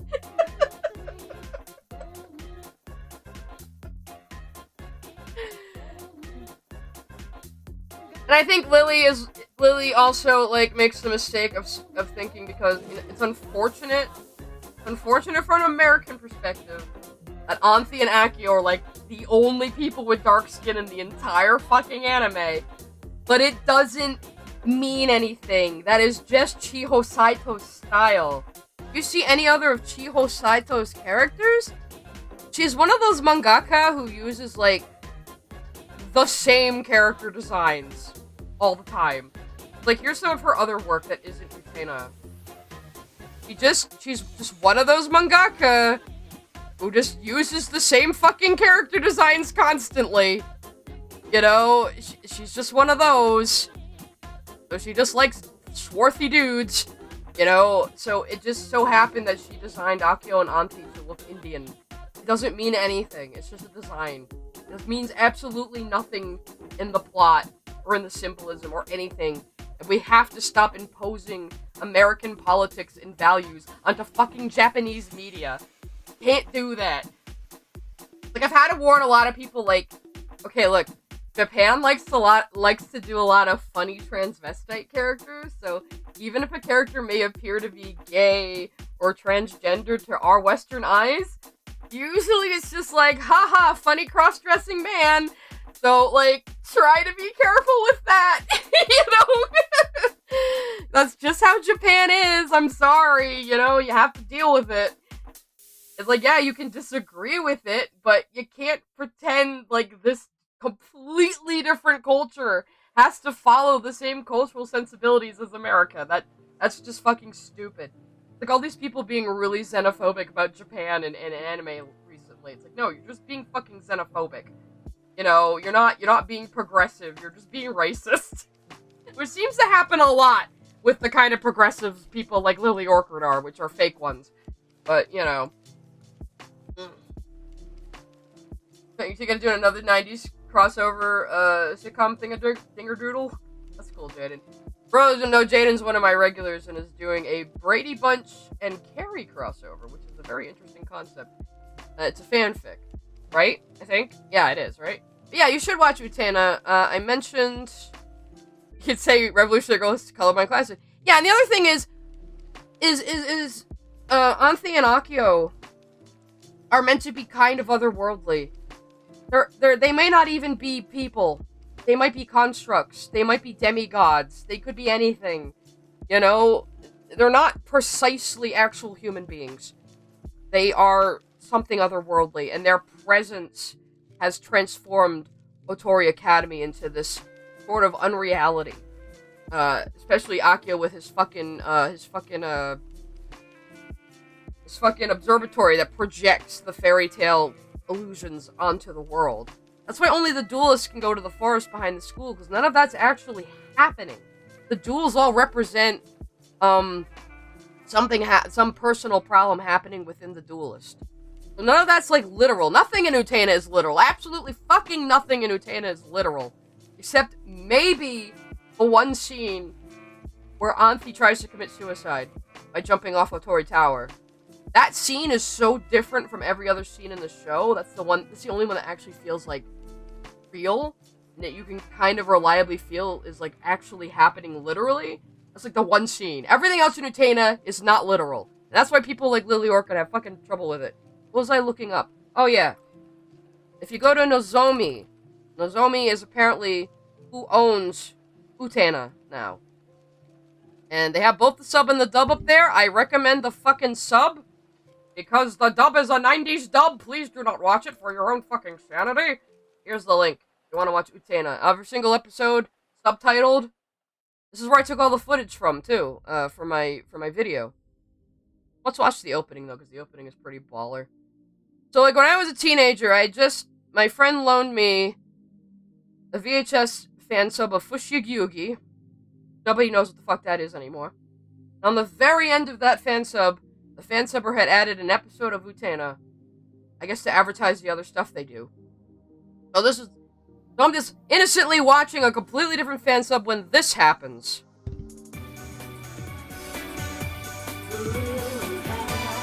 What you guys watching?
So, my, like, 16-year-old lesbian ass saw this and was like, what is this?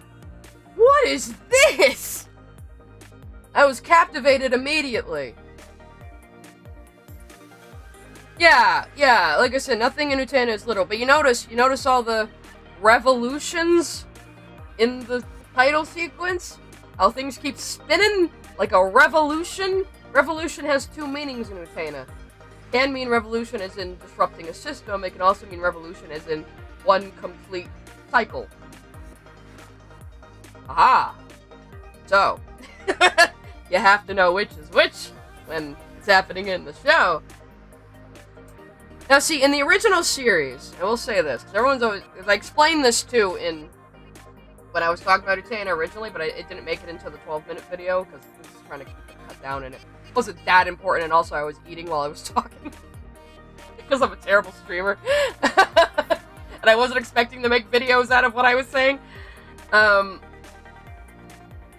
lot of stuff in Japan is what they call, like, S-type.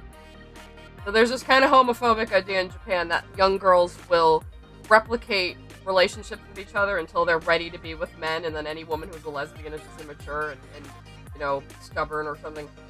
Yeah, it's homophobic. So you have to understand, like, a lot of shows where you have teen girls all fawning over each other, that's what it is. It isn't actually trying to be gay. You know?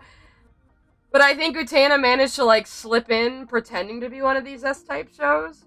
And then the director, Ikuhara, was trying to make it really, really gay. But the mangaka, Shiho Saito, who was working with him and designed the characters, he didn't want it to be gay. So they had a lot of fights behind the scenes about that. I remember him mentioning it in the director's commentary on the DVDs. So he was trying to make everything gay. Everyone else was kind of resisting it. I think one of the other writers on the team, somebody told me one of the other writers on the team was a Sailor Moon writer that had worked with Ikuhara before. So, who had wrote a lot of the, Uranus and Neptune stuff. What are their actual names? Hiru and Haruka. Yeah, there we go. I know things, I do. I'm a weeb, so I said the Japanese names. But I was never as big into Sailor Moon as my best friend, though. She's the Moony of the two of us, but still know things. And if you didn't know, yeah, same guy who directed the OG 90s Sailor Moon directed Utena, and you can tell in many, many places, especially with him liking his red backlighting. So in the original anime, it is kind of ambiguous. You could read Utena as lesbian, bisexual, or even heterosexual. You could read her and Anthy as friends. You can take any reading you want in the original show. The movie, however, Ikuhara was just like, nah, they're kissing. They're kissing as many times as I can make them kiss. So, the movie is the really gay one, if you want to watch that. It's like, in the movie, I swear the movie is a sequel too. People will argue with me about this, but I can't get past it. Anthy is like, her hair is down, she has no glasses, she does whatever the fuck she wants in the movie. I think she is there to save Utena. Like, she's saving Utena from a very similar realm to the one they had been in before. So I do think it's a sequel. Because Anthy is so thirsty for Utena in that movie. Like, she kisses her the first opportunity she gets before they even ostensibly know each other. And she is like trying to get with her constantly in the movie. She's a thirsty bitch, and it's really funny. But she even makes Utena pose nude for art class and, like, stares at her for a really, really long time before starting to draw. It's so funny. So yeah, if you want to see, like, thirsty, unhinged Anthy, watch the movie. It's great. She's just doing whatever the fuck she wants, and I'm pretty sure the only other person in the movie who actually knows what's going on is Toga, who might be dead the whole time. So Toga's a bit of a spanner in my it's also a sequel theory, but I think it can still work. I will make it work. It's Utena. It can mean whatever you want. But if anyone knows what I'm even talking about right now. But yeah, the movie's just like, where's the fucking gif of them kissing? I cut it off, like, right before the kiss in the video to be an asshole. But that's the ending kiss. I don't want to give away that one.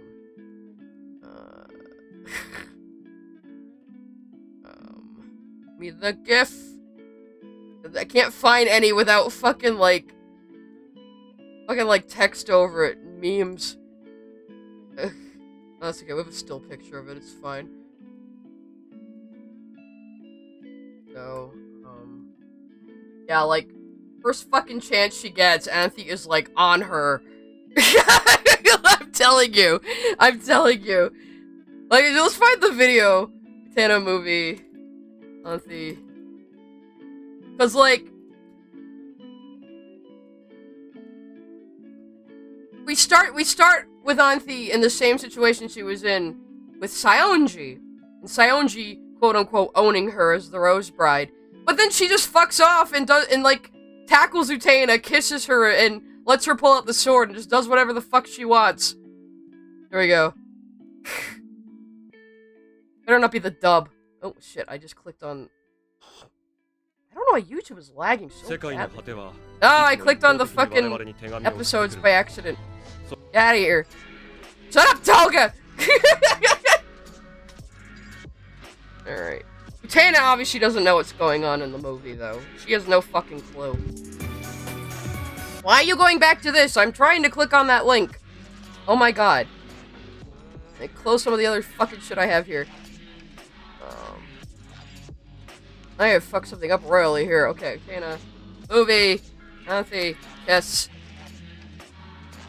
Yes, I'm weeping out over fucking Utena again because you can't shut me up about it. And I want everybody to watch it, and I'm just talking about how fucking thirsty Anthe is in the movie. And it's really funny to me. Anthe totally knows what's going on in the movie. There's no way she doesn't. Alright, play the damn clip already. Oh god, why is it all fucked up? What's this? Oh god, why is it dubbed? No! Terrible! I never said that I was a boy! Also, Utena doesn't want to be a boy, that's the point. I'm muting you! No dub! No dub shall... Oh god, I just clicked on my own stream by accident. I don't know why Chrome is lagging so badly for me right now. Okay, we're muting the clip because fucking I'm not listening to the dub. Fuck you. Shall not reach my ears.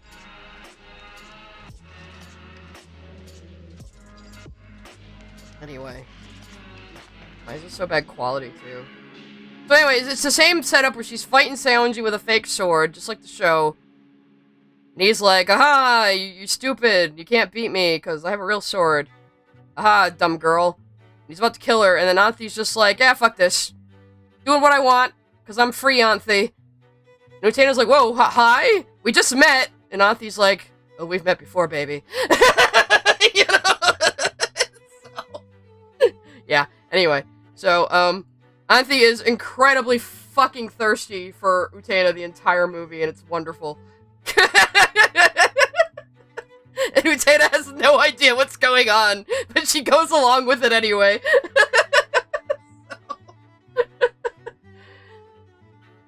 So yeah, my theory is that Anthe and Toga are the only two in the movie who actually know what the fuck is happening. And Toga's backstory is a little different, and he's involved with Shiori for some reason. I've never figured that one out. I've never figured that one out, why he's involved with Shiori in the movie. If somebody can fucking explain that to me. Yeah, but Toga in the movie is a bit more like his endgame in the show, where he has come to appreciate Utena for who she is, instead of trying to make her act like other girls. Because Toga starts the series as, like, you know, Mr. Playa Dandy there, where he's like, he's a lady killer, and he gets really interested in Utena because he wants to, like, teach her to be a real girl, basically, make her wear dresses and shit. But by the end of the series, he has come to appreciate her the way she is. But now it's too late, and, you know, he's never gonna be with her, and that's kind of what it is in the movie, too, where he knows it's too late, he knows he's never gonna be with her, even though he now appreciates her for who she is.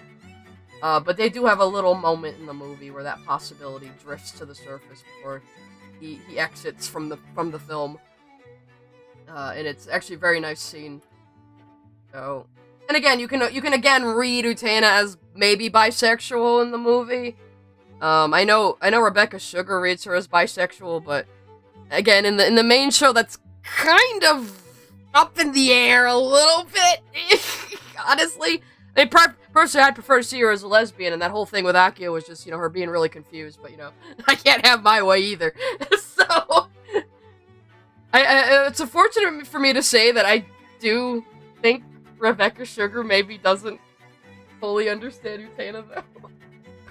Because if she thinks being a prince is a good thing, then no, she doesn't understand it. But that is the first reading you would get from it, seeing it as a teenager, so I can't really complain.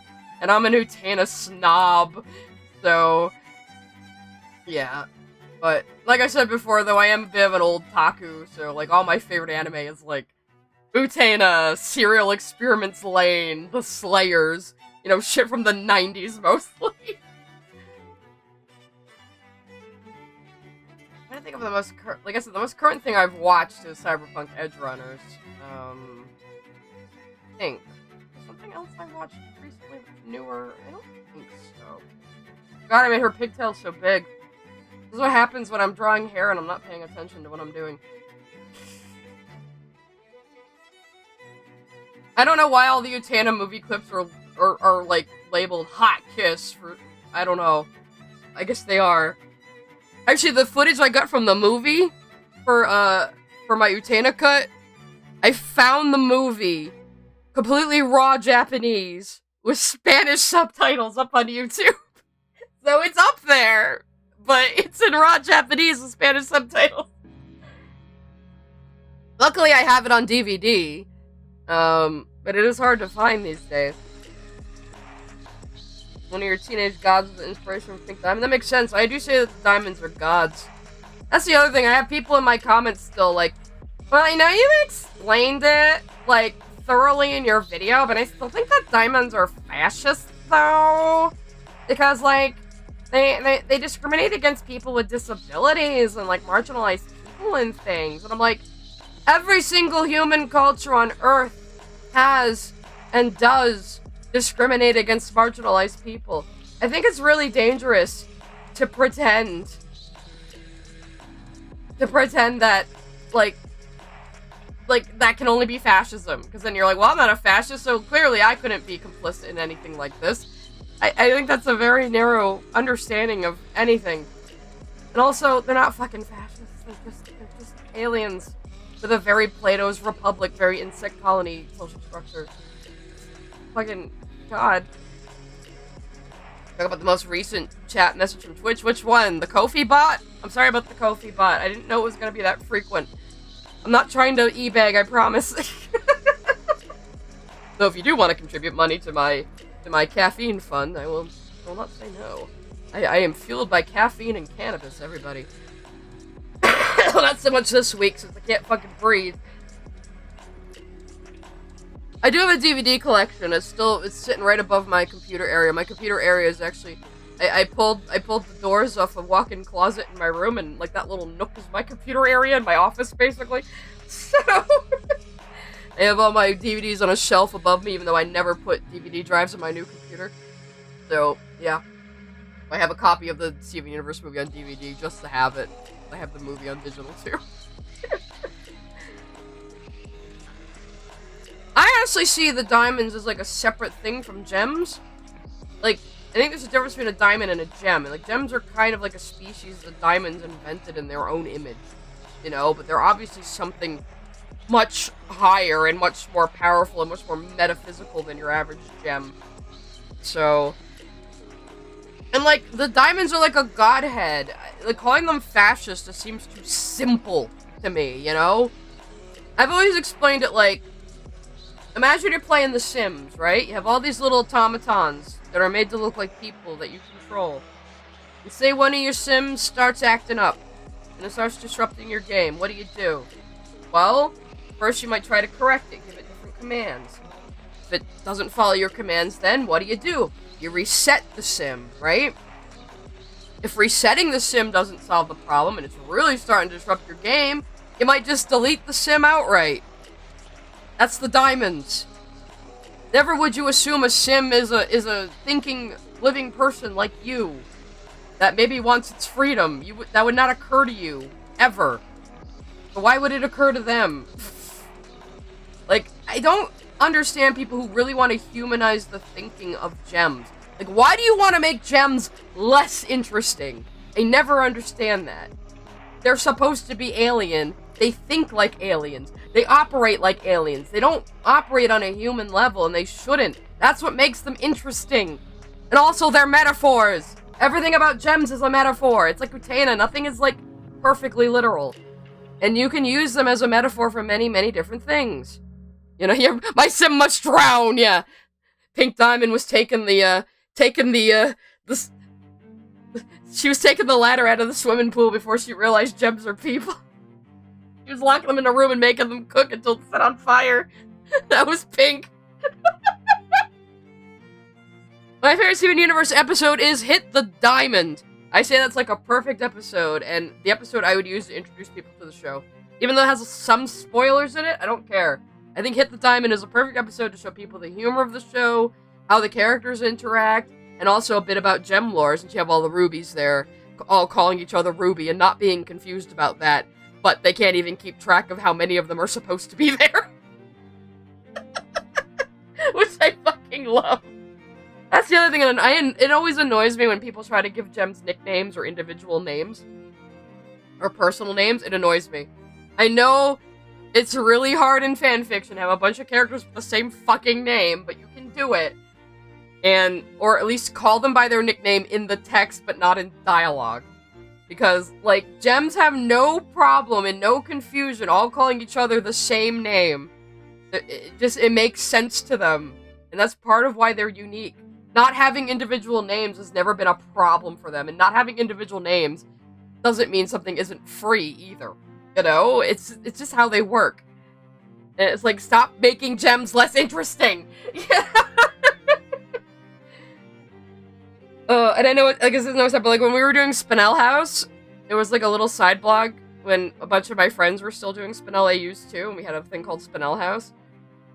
And it was just a repository for our shitposts. But I was like, I want to set a rule. I want all the Spinels to just call each other Spinel, because they would. Even if we call them Switcheroo Spinel and Juvie and Diamond Spinel, they should all just call each other Spinel. Because they fucking would. And it would make sense to them. So. Oh, Jesus Christ, Gaps. I have given up on that question. I have given up on that question entirely because it's not clear on the show. Because first episode, like, and I disregarded a lot of stuff from season 1 of Steven Universe because they clearly didn't have a lot of this shit figured out at the time. This first episode, Gem Glow, they make it sound like a weapon is like a special thing every gem has and every gem can manifest. But then later we see, like, Pearl has multiple copies of her spear, and Bismuth can, like, video game upgrade other people's weapons, and she also talks about making material weapons for people, and, like, they can't decide which it is, and so I've completely given the fuck up. So I guess it would make sense if, like, a gem can manifest a weapon, and then a gem like Bismuth could give it, like, a video game upgrade, because gems kind of operate like video game characters, like, they just do. You know? They disappear in a puff of smoke when they're defeated. Their whole body is, like, one model made of light. They are video game characters, you know? Gems like Lapis are extra fancy because they have cloth physics. So, when I played Detroit Become Human to Connor talking to another Connor, I feel like gems talking to each other too. Not really. Detroit has a different vibe to it. I am working on the Detroit streams. Back in 2020, I streamed Detroit Become Human on my channel for a friend of mine. And it's a pretty funny stream. It's one of the few streams I saved the full VOD of. But it was 3 years ago, so my audio was even worse. So I'm gonna have to run parts of it through Audition, I think, to, like, turn down the fucking background music so you can actually hear what the fuck I'm saying in places. But so far, I've gone through, I've edited a few things. I've edited out some boring parts and parts where I've gotten lost. and added some context to a few things. So I do cut Kara and Alice's story short. Sorry. I hate Kara's story. In fact, the whole game should just be about Hank and Connor in my mind. They're the only two characters I give a shit about. Marcus is boring. I really, really wanted to like Marcus, but he's so fucking boring. And all of his plot points are boring. I was going back through the section where you have, as Marcus, you go and you break into like a broadcasting station and broadcast his little freedom message on all the TVs, like a cliche fucking action movie, because David Cage. And that whole section railroads you. Like, the whole damn thing could have just been a cutscene, and it would make no difference. Just has you press buttons every once in a while. You know, it's so bad. Like, Marcus's story is so undercooked. Like, but if the whole game had just been Hank and Connor solving cybercrime, it would have been a fantastic game. Even if it was still derpy. It would have been great. Because Brian Deckard and Clancy Brown just elevate David Cage's awful cliche writing so well. Because they're both really good actors.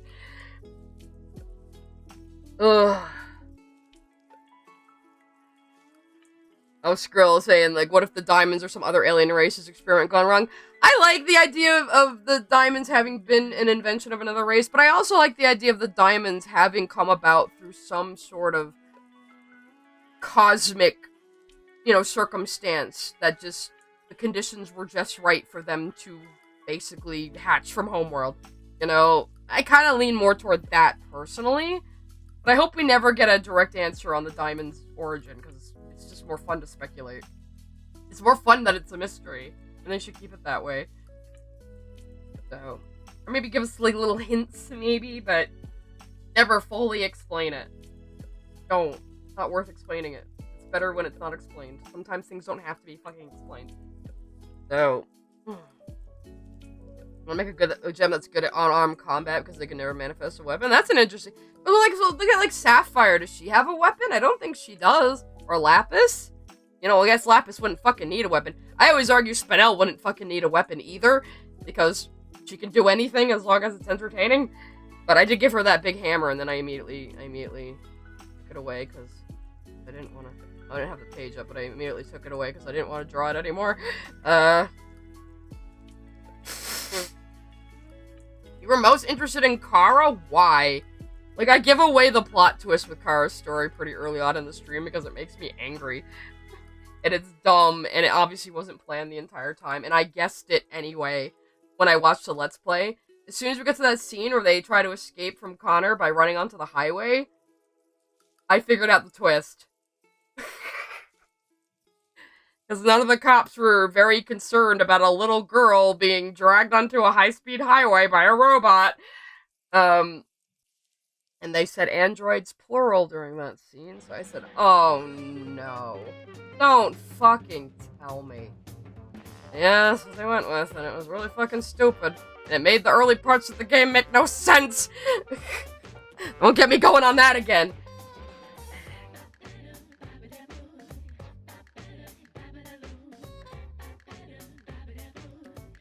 I had a question on the weapons. I was watching the movie, and during the fight with Spinel, the CGs are all missing their bismuth upgrades. But then later, Amethyst has her spiky balls. It probably is an oversight. There's a lot of animation errors in the movie, actually, gaps.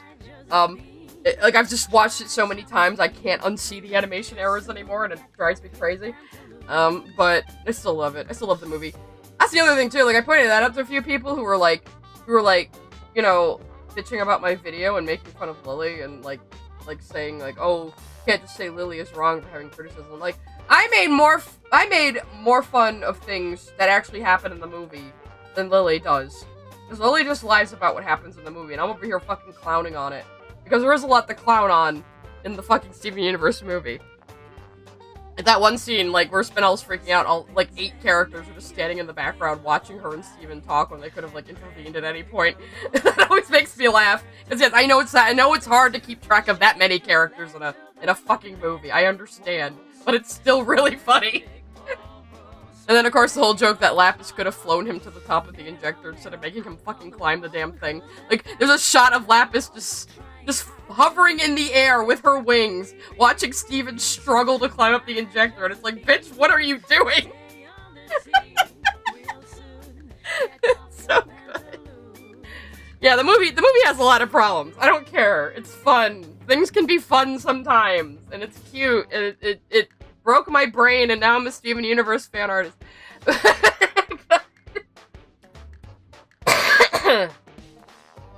But the concept of change, something fucking Lily Orchard never said, you switched to Twitch because YouTube's stinky? Well, welcome. Hell yeah, Let Us Adore You was fantastic. And you have like 3 of the best female singers alive singing it. And I've been told, I guess, doing something with your whole pussy is Tumblr slang, but I still don't think Lily should have said that about 3 very respected, accomplished women, that they're singing with their whole pussy. As if it's a collective pussy, too. Like, yeah, like, maybe don't say that about, you know, 3 women who command far, far, far more respect than you do, Lily Orchard.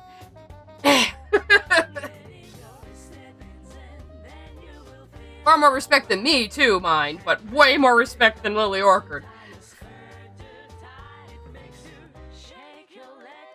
Like, yeah, maybe don't, like, and you know, some of the shit Lily says, like, fucking misogynistic. Like, I'm not even gonna, like, I'm not gonna, like, fucking pretend it isn't. Like, fuck you.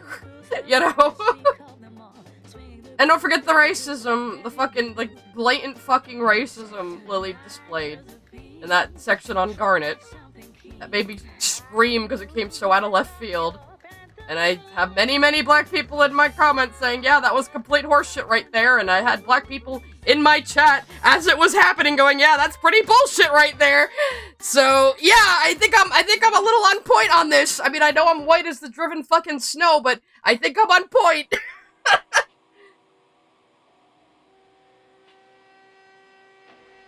Not to be like, I have black friends, but, you know. I had Jay in the chat freaking out too. That's why I highlighted him in that section. He uses that little Hotep Hoofy meme there of the shadowy figures with all the little African hats on. He uses that a lot in Discord, and it cracks me the fuck up every time. So I was like, dude, you have to give me that image. I want to put it in the video when I zoom in on your reaction. He was like, here you go. So.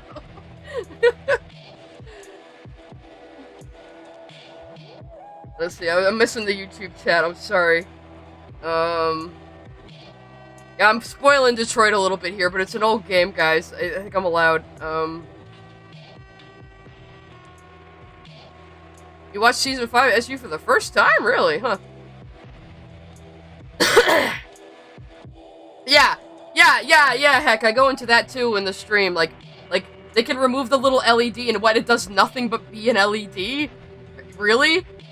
Like, Detroit has a lot of really good futurism in it, but it also has a lot of really dumb futurism in it, and I really, really hate the concept that if a robot is built to look like a human, it'll start acting like a human, because that makes no sense at all.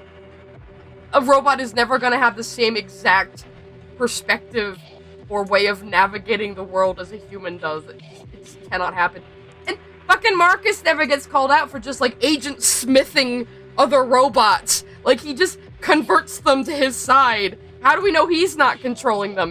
They never, like, call this out, except in one bad ending, where it's just like, oh, it was Cyberlife behind it all along, and it makes no sense. You know? I have a really love-hate relationship with Detroit, but I love Hank Connor, and I love Clancy Brown anyway. I mean, fucking, sign me the fuck up. I would watch an entire Netflix show of Brian Deckard and Clancy Brown reprising their characters, Connor and Hank, and just solving cybercrimes. I would watch an entire fucking show of that. Give it to me! I think we got all Greg Lily's comments about Garnet were unnecessary and random. Yeah. Like, I was saying that to one person in the comments, like, Garnet is black was, like, the furthest thing from my mind until Lily started saying that shit. Like, is this what we're doing? Like, if a black person voices a character, or if a character is based on a black person who voices them, that means everything that happens to them is a statement on black people? Is that what we're saying these days? Really? You're saying black people are a monolith, too? I mean, is that what we're saying, Lily Orchard? I mean, oh, but don't forget, Lily Orchard is 1/24th Cherokee, so You know, it's not like it's a white person saying it, apparently. Or Lily. Fuck, I've seen photos of you, Lily. You're fucking white. Go to hell.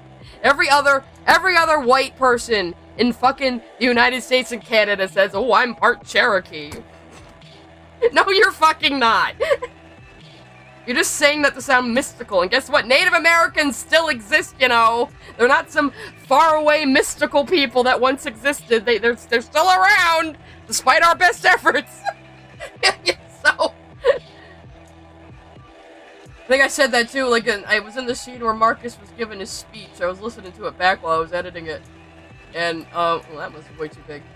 And he's like, "We demand our own state, so androids can make their own country." And I was like, bro, the Native Americans didn't even get that. Good fucking luck. You know?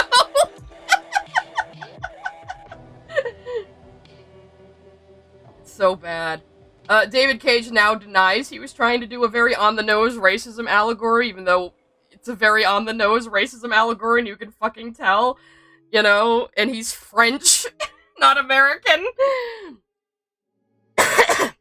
I always say David Cage is the anti-Kojima. Because they're both foreign dudes from very different cultures who are obsessed with American action movies and base their work on it and don't really understand how those American action movies work. But Kojima is at least very creative, and David Cage is a hack, you know? So...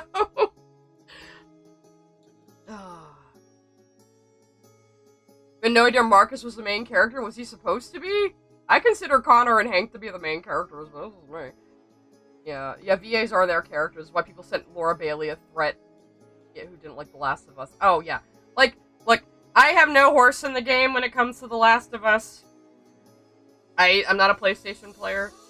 I haven't had a PlayStation since the 2. So I've never played it. I understand why people like it. I understand why it's a very celebrated series. I appreciate that. I just don't care. But I was following The Last of Us 2 drama from like, the outside looking in just because I'm nosy. I'm a chismosa, as my fucking friend Celeste would say. Chismosa. Am I saying it right? Probably not. I would love a $100 super chat. Thank you. But you don't have to. Don't feel obligated. Message retracted. What are you saying over there on YouTube, everybody? I gotta figure out what I'm gonna do for super chats. I don't have anything set up in OBS right now. So, that'll be the next thing. And I know that, it's a little unreadable on screen right now still. I'm trying to fix it. But yeah, if you guys want to support me, hey, I mean, I make all my money as an online artist and as a dog carer. So, I don't make a whole lot of money, but I enjoy my lifestyle. So, all that really matters. I have a weekly income just because my monthly income is so unreliable. But I like my job at the dog breeder, so yeah. Well, the other thing too, Cherry. I'm sorry if the auto mod caught you there.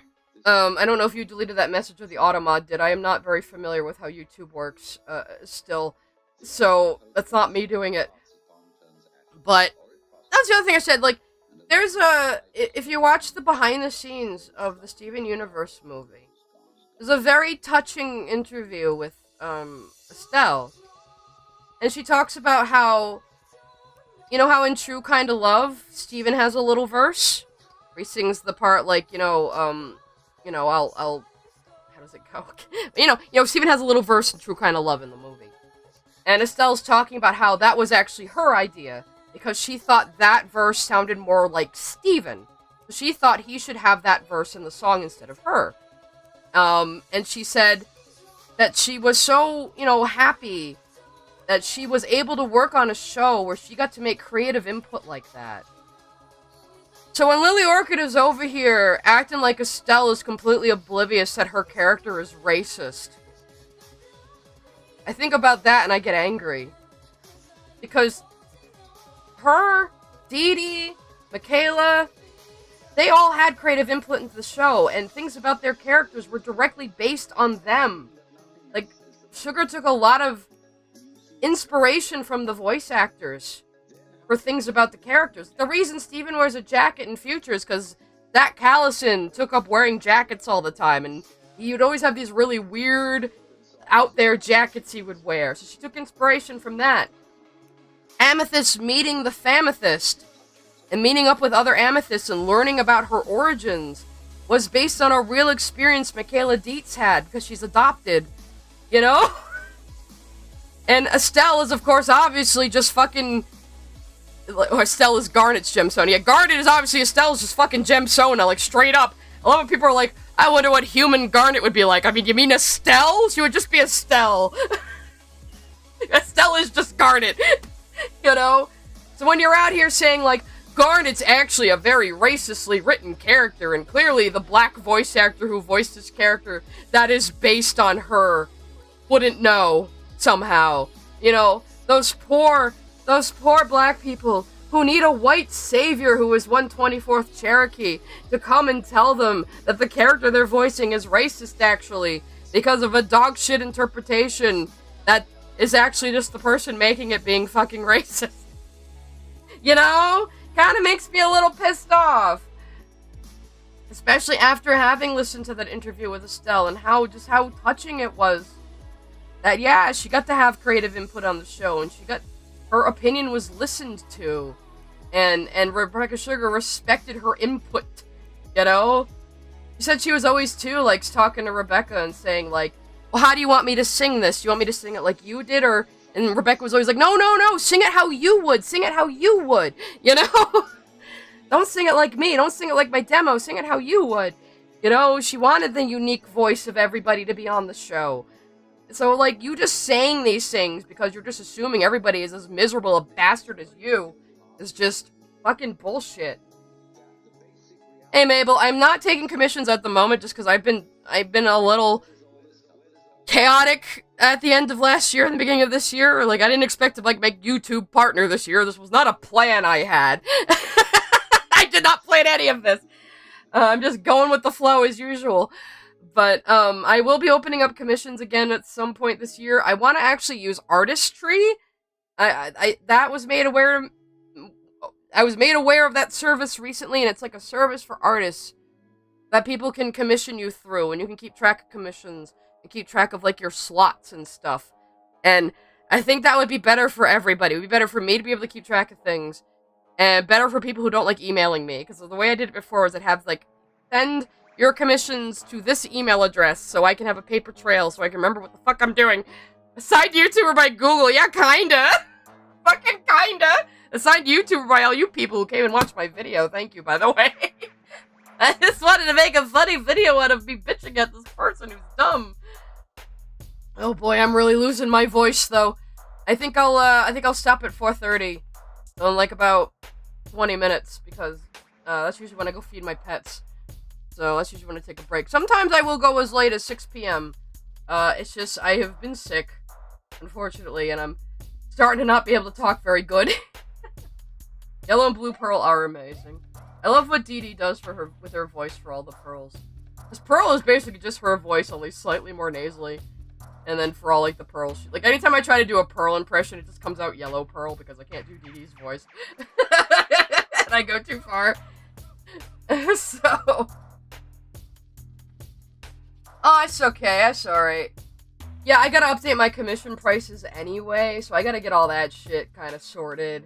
So, hopefully 2024 is gonna be more my year than last year was. I'm sorry I'm a little irresponsible with that sort of thing. But I'm starting to balance my workflow better. Like I said, last year I was working extra at my day job a lot because we were understaffed, and I was like, well, I'll just work an extra day until we can find somebody, and then, yeah, we ended up hiring back somebody who used to work actually, which is good because I get along with her really well, though I think she gave me COVID, but I lost a paycheck from that, because I'm part-time, I don't get sick days, that's alright, it's fine, I'm okay with it. At least the whole time I was sick, I got to work on YouTube and do this shit, so hey. Now I'm monetized, so hey, it worked out in the long run. That's fine. Oh, I can't wait to see how big my puppies are. We had some newborns, and they can grow so much in 1 week. So those boys are already walking. I do share puppy videos on YouTube sometimes. Not on YouTube, on fucking Discord sometimes. I like to share the videos privately because I don't want to step on the toes of the company I work for. They are their dogs. They own those dogs. I don't own those dogs. People are like, you should make TikToks of the puppies and make money. I'm like, I am not gonna do that. That's very unprofessional. I'm not gonna do that. So even though I could. Oops. Let's see if I can get into my iCloud. I have some videos on there. I can show you guys puppies before we sign off for today. I promise I'll probably draw more next week. I've been sick. I'm getting used to the chat. Oh, fuck you. That's not my Apple ID anymore. Make me change it recently. Something made me change my password recently. I've been very... Oh, I just gotta do two-factor authentication. Brr, brr, brr, brr, brr. I complain, but this is why I can never change my phone number no matter what. I have two-factor on, like, too many damn things. I think the Crystal Gems were good parents. I would say so. As good as parents can be. I do, for the record, I do consider, like, Greg, Pearl, Garnet, I guess and even Amethyst to be Steven's parents. I mean, they all raise him. So, yeah, I did add that little note in, too, where Lily said Connie has actually lived with real parents and friends. Are you saying Greg and the Gems aren't real parents, Lily? Yeah, it's got some implications there. Yeah, I do see Amethyst as more of a big sister, kind of, but she does do some parenting. I don't think Greg's the worst parent. Greg's a good parent. He tries, but any parent's gonna fuck up. There's no such thing as a perfect parent. Get over it. Also, heck, I just saw your comment about the androids stealing our jobs and then claim it wasn't a racism allegory. Yeah, and the androids have to stand on the back of the bus, too. And there's one scene in Kara's story where she meets this lady who, like, helps send androids to Canada to escape. And she's black. And she says to the conventionally attractive white girl android that she understands their plight because her people were once treated the same way. And I'm like, but the difference is these androids were created as fucking household appliances. Like, they literally were created as household appliances. It's not the same thing as fucking slavery. Dear fucking Christ. Anyway, puppies. Look at these absolute My units. cowboys. Carly, you should be very proud of yourself. These two must be walking. Look how big her boys are. They're only like 6 weeks old. Look how solid they both are. And Big only boys. from the me's milk, because they don't need formula, because there's only 2 of them. Good job. You're raising like just absolute solid muscle men over here. The little cowboys, as I call them, because they look like cows. Hey, buddy. I know I've interrupted your meal. I'm so sorry. This is what I do for a day job. I bother puppies. There's a little more to it than that, but mostly, yeah, I bother puppies. I did want her pigtails to be up a little bit like Crazy Spinel. So. If you want to have a nice robots to slaves to revolution, dude, we are fucked. GTG story that I recommend Mass Effect. Yeah! At least the first 2 games. I do like the Geth. I like the Geth a lot. I think I've seen Lily's Korra video. I think I have. I know I watched the garbage video, I think even before I saw Steven Universe. And then I watched it again after I saw Steven Universe. And I was like, yeah, this person's full of shit. You know? I don't remember much about the Korra video. I like Korra, though. I do. Like, yeah, the first 2 seasons are kind of garbage. They are. I'm not gonna deny that. But it's mostly because, like, fucking Cartoon Network. Yeah, Nickelodeon was dicking them around constantly. So it had, like, a lot of problems. Super Sai, Bother of Puppies, former DA mod. That's all I got going for me, yeah. But, so, like, if you want to watch Korra and you want to skip the first 2 seasons, I don't blame you at all, honestly. Because it gets really good in season 3 and 4. Season 1 got, like, a lot of growing pains, and they tried to repeat their ship baiting, and it didn't really work. And it was like, I think at first, Nickelodeon was like, okay, just make it a mini-series, and they were like, okay, and then Nickelodeon was like, actually, you know what, make it a full season, and they were like, okay, and then Nickelodeon was like, actually, you know what, make it 2 seasons, and they were like, oh, fuck God! So, Eric's sweep. Eric is a pretty funny character. Oh yeah. So season 2 is objectively the worst season of Korra. Like, I'm not gonna argue that, but it does have a lot of shit in it I like. I like Bolin becoming a silent movie star. That is the funniest goddamn bullshit to me. Especially with the movie productions using practical effects when they actually have real, actual benders around.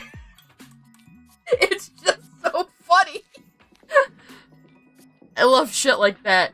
And I love Korra's weird cousins. They're hysterical. The twins, they're so weird, and I love them both. They're great. That's like the only 2 things in season 2 I could recommend. Bolin becoming a silent movie star, and Korra's fucking weird-ass cousins. But it's good shit. Yeah, like, the garbage video makes me uncomfortable, too, because, like, I only found 2 instances of it, but I know Lily is, like, screaming at Rebecca Sugar quite a few times in that video. Oh, I haven't had my Now playing on this entire time. Why didn't anybody tell me? God damn it. I recently learned this song was by Woodkid, and I had to get it. Because I heard it in Umbrella Academy, and I was like, oh wait, this was Woodkid? I like Woodkid.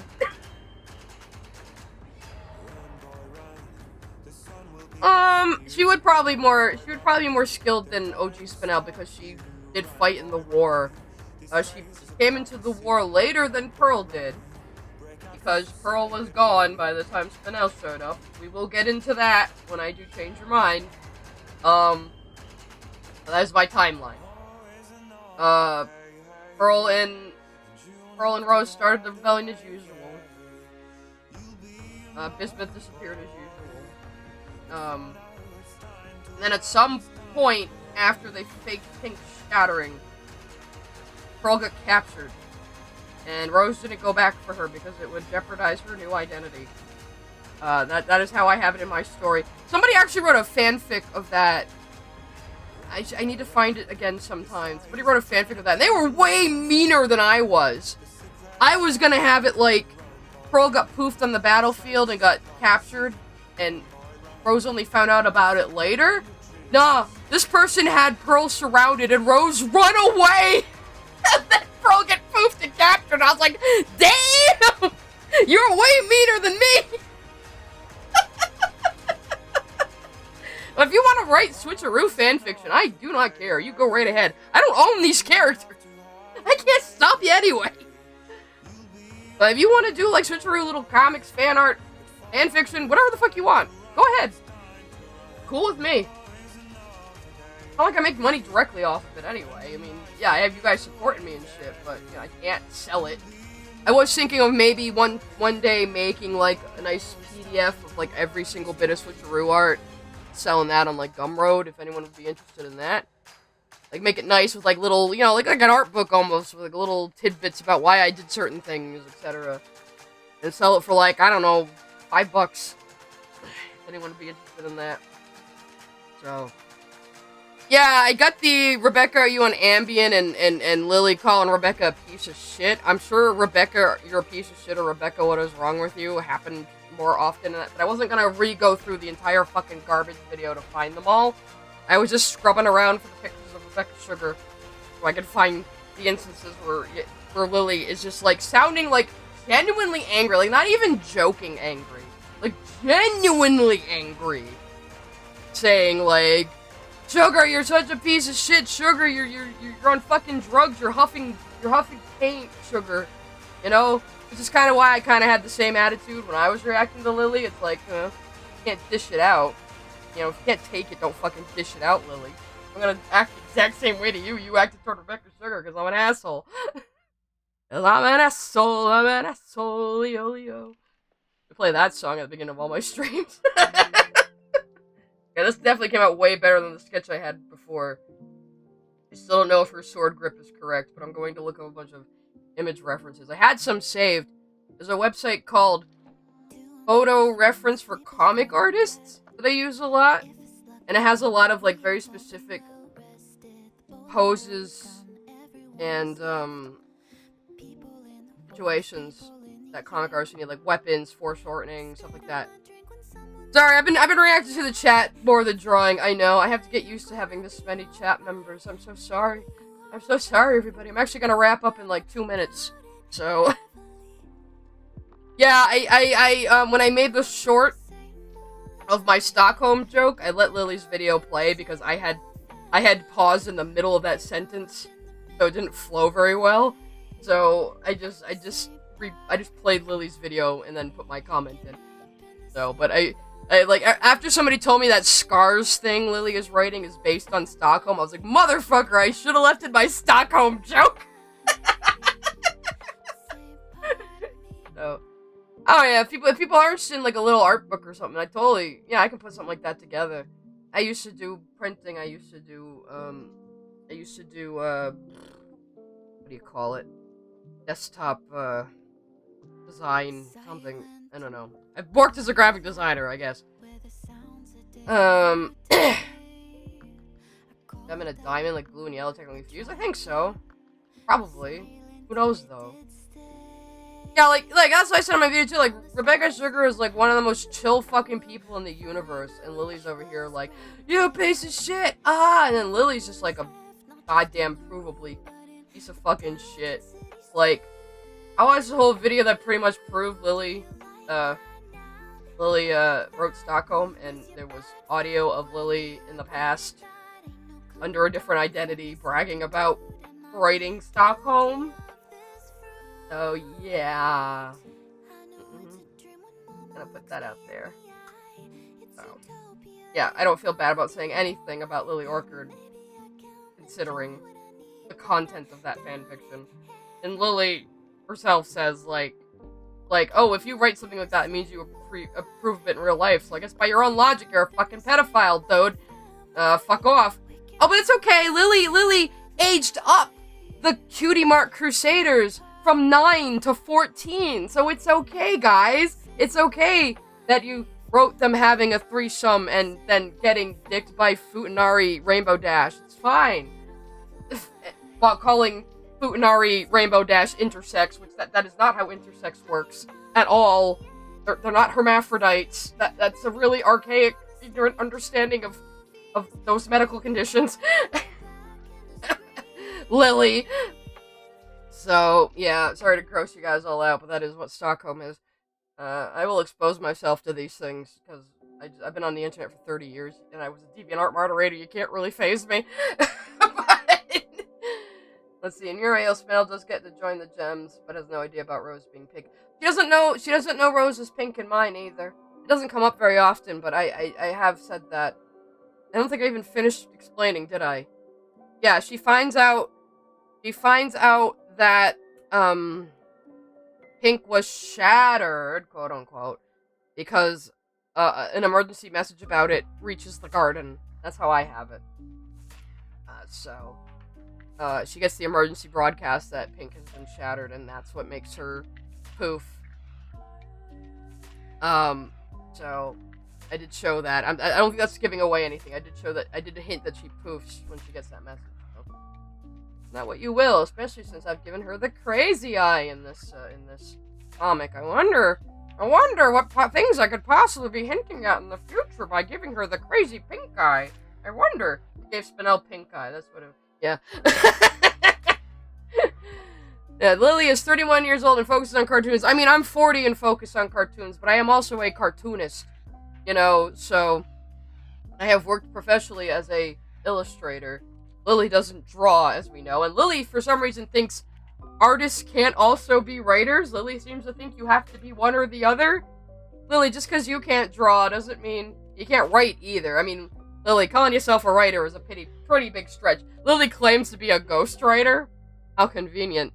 Oh yeah, I ghostwrite, so I've written books.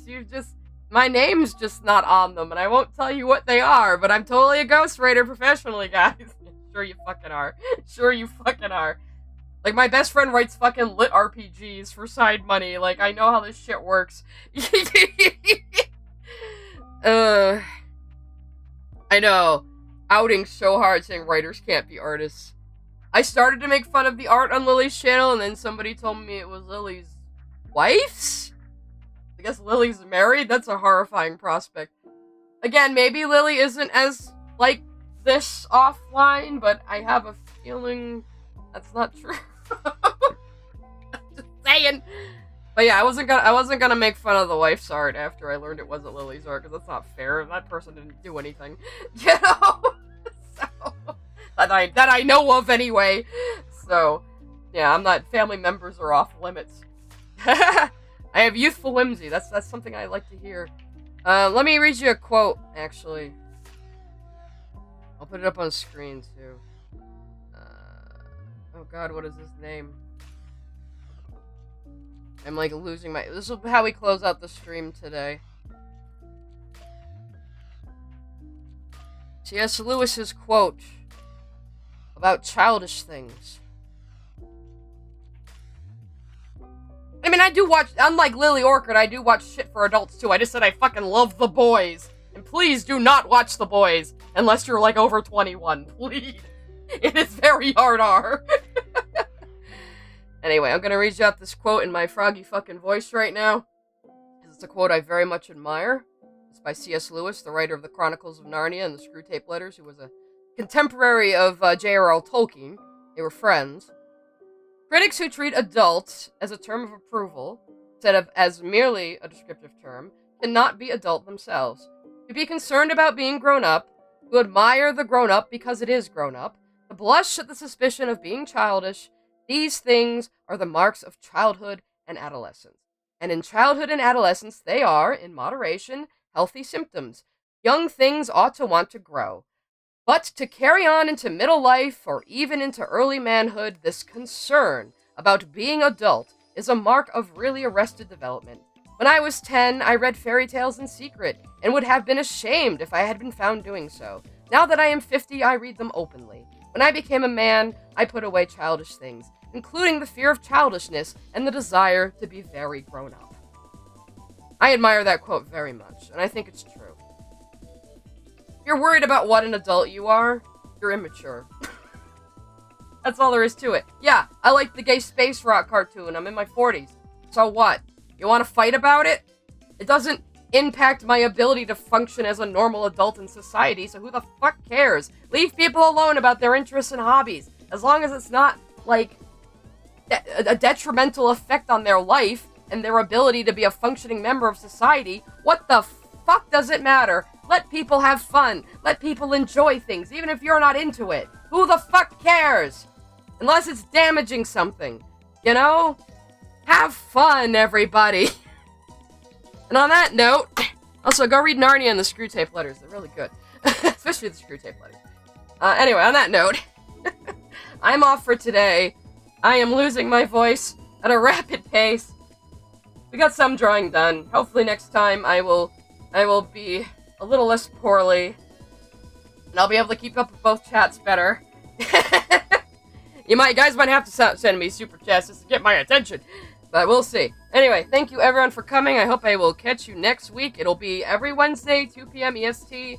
When I do start game streaming, I'll tell you when that's gonna be. So, bye-bye for now.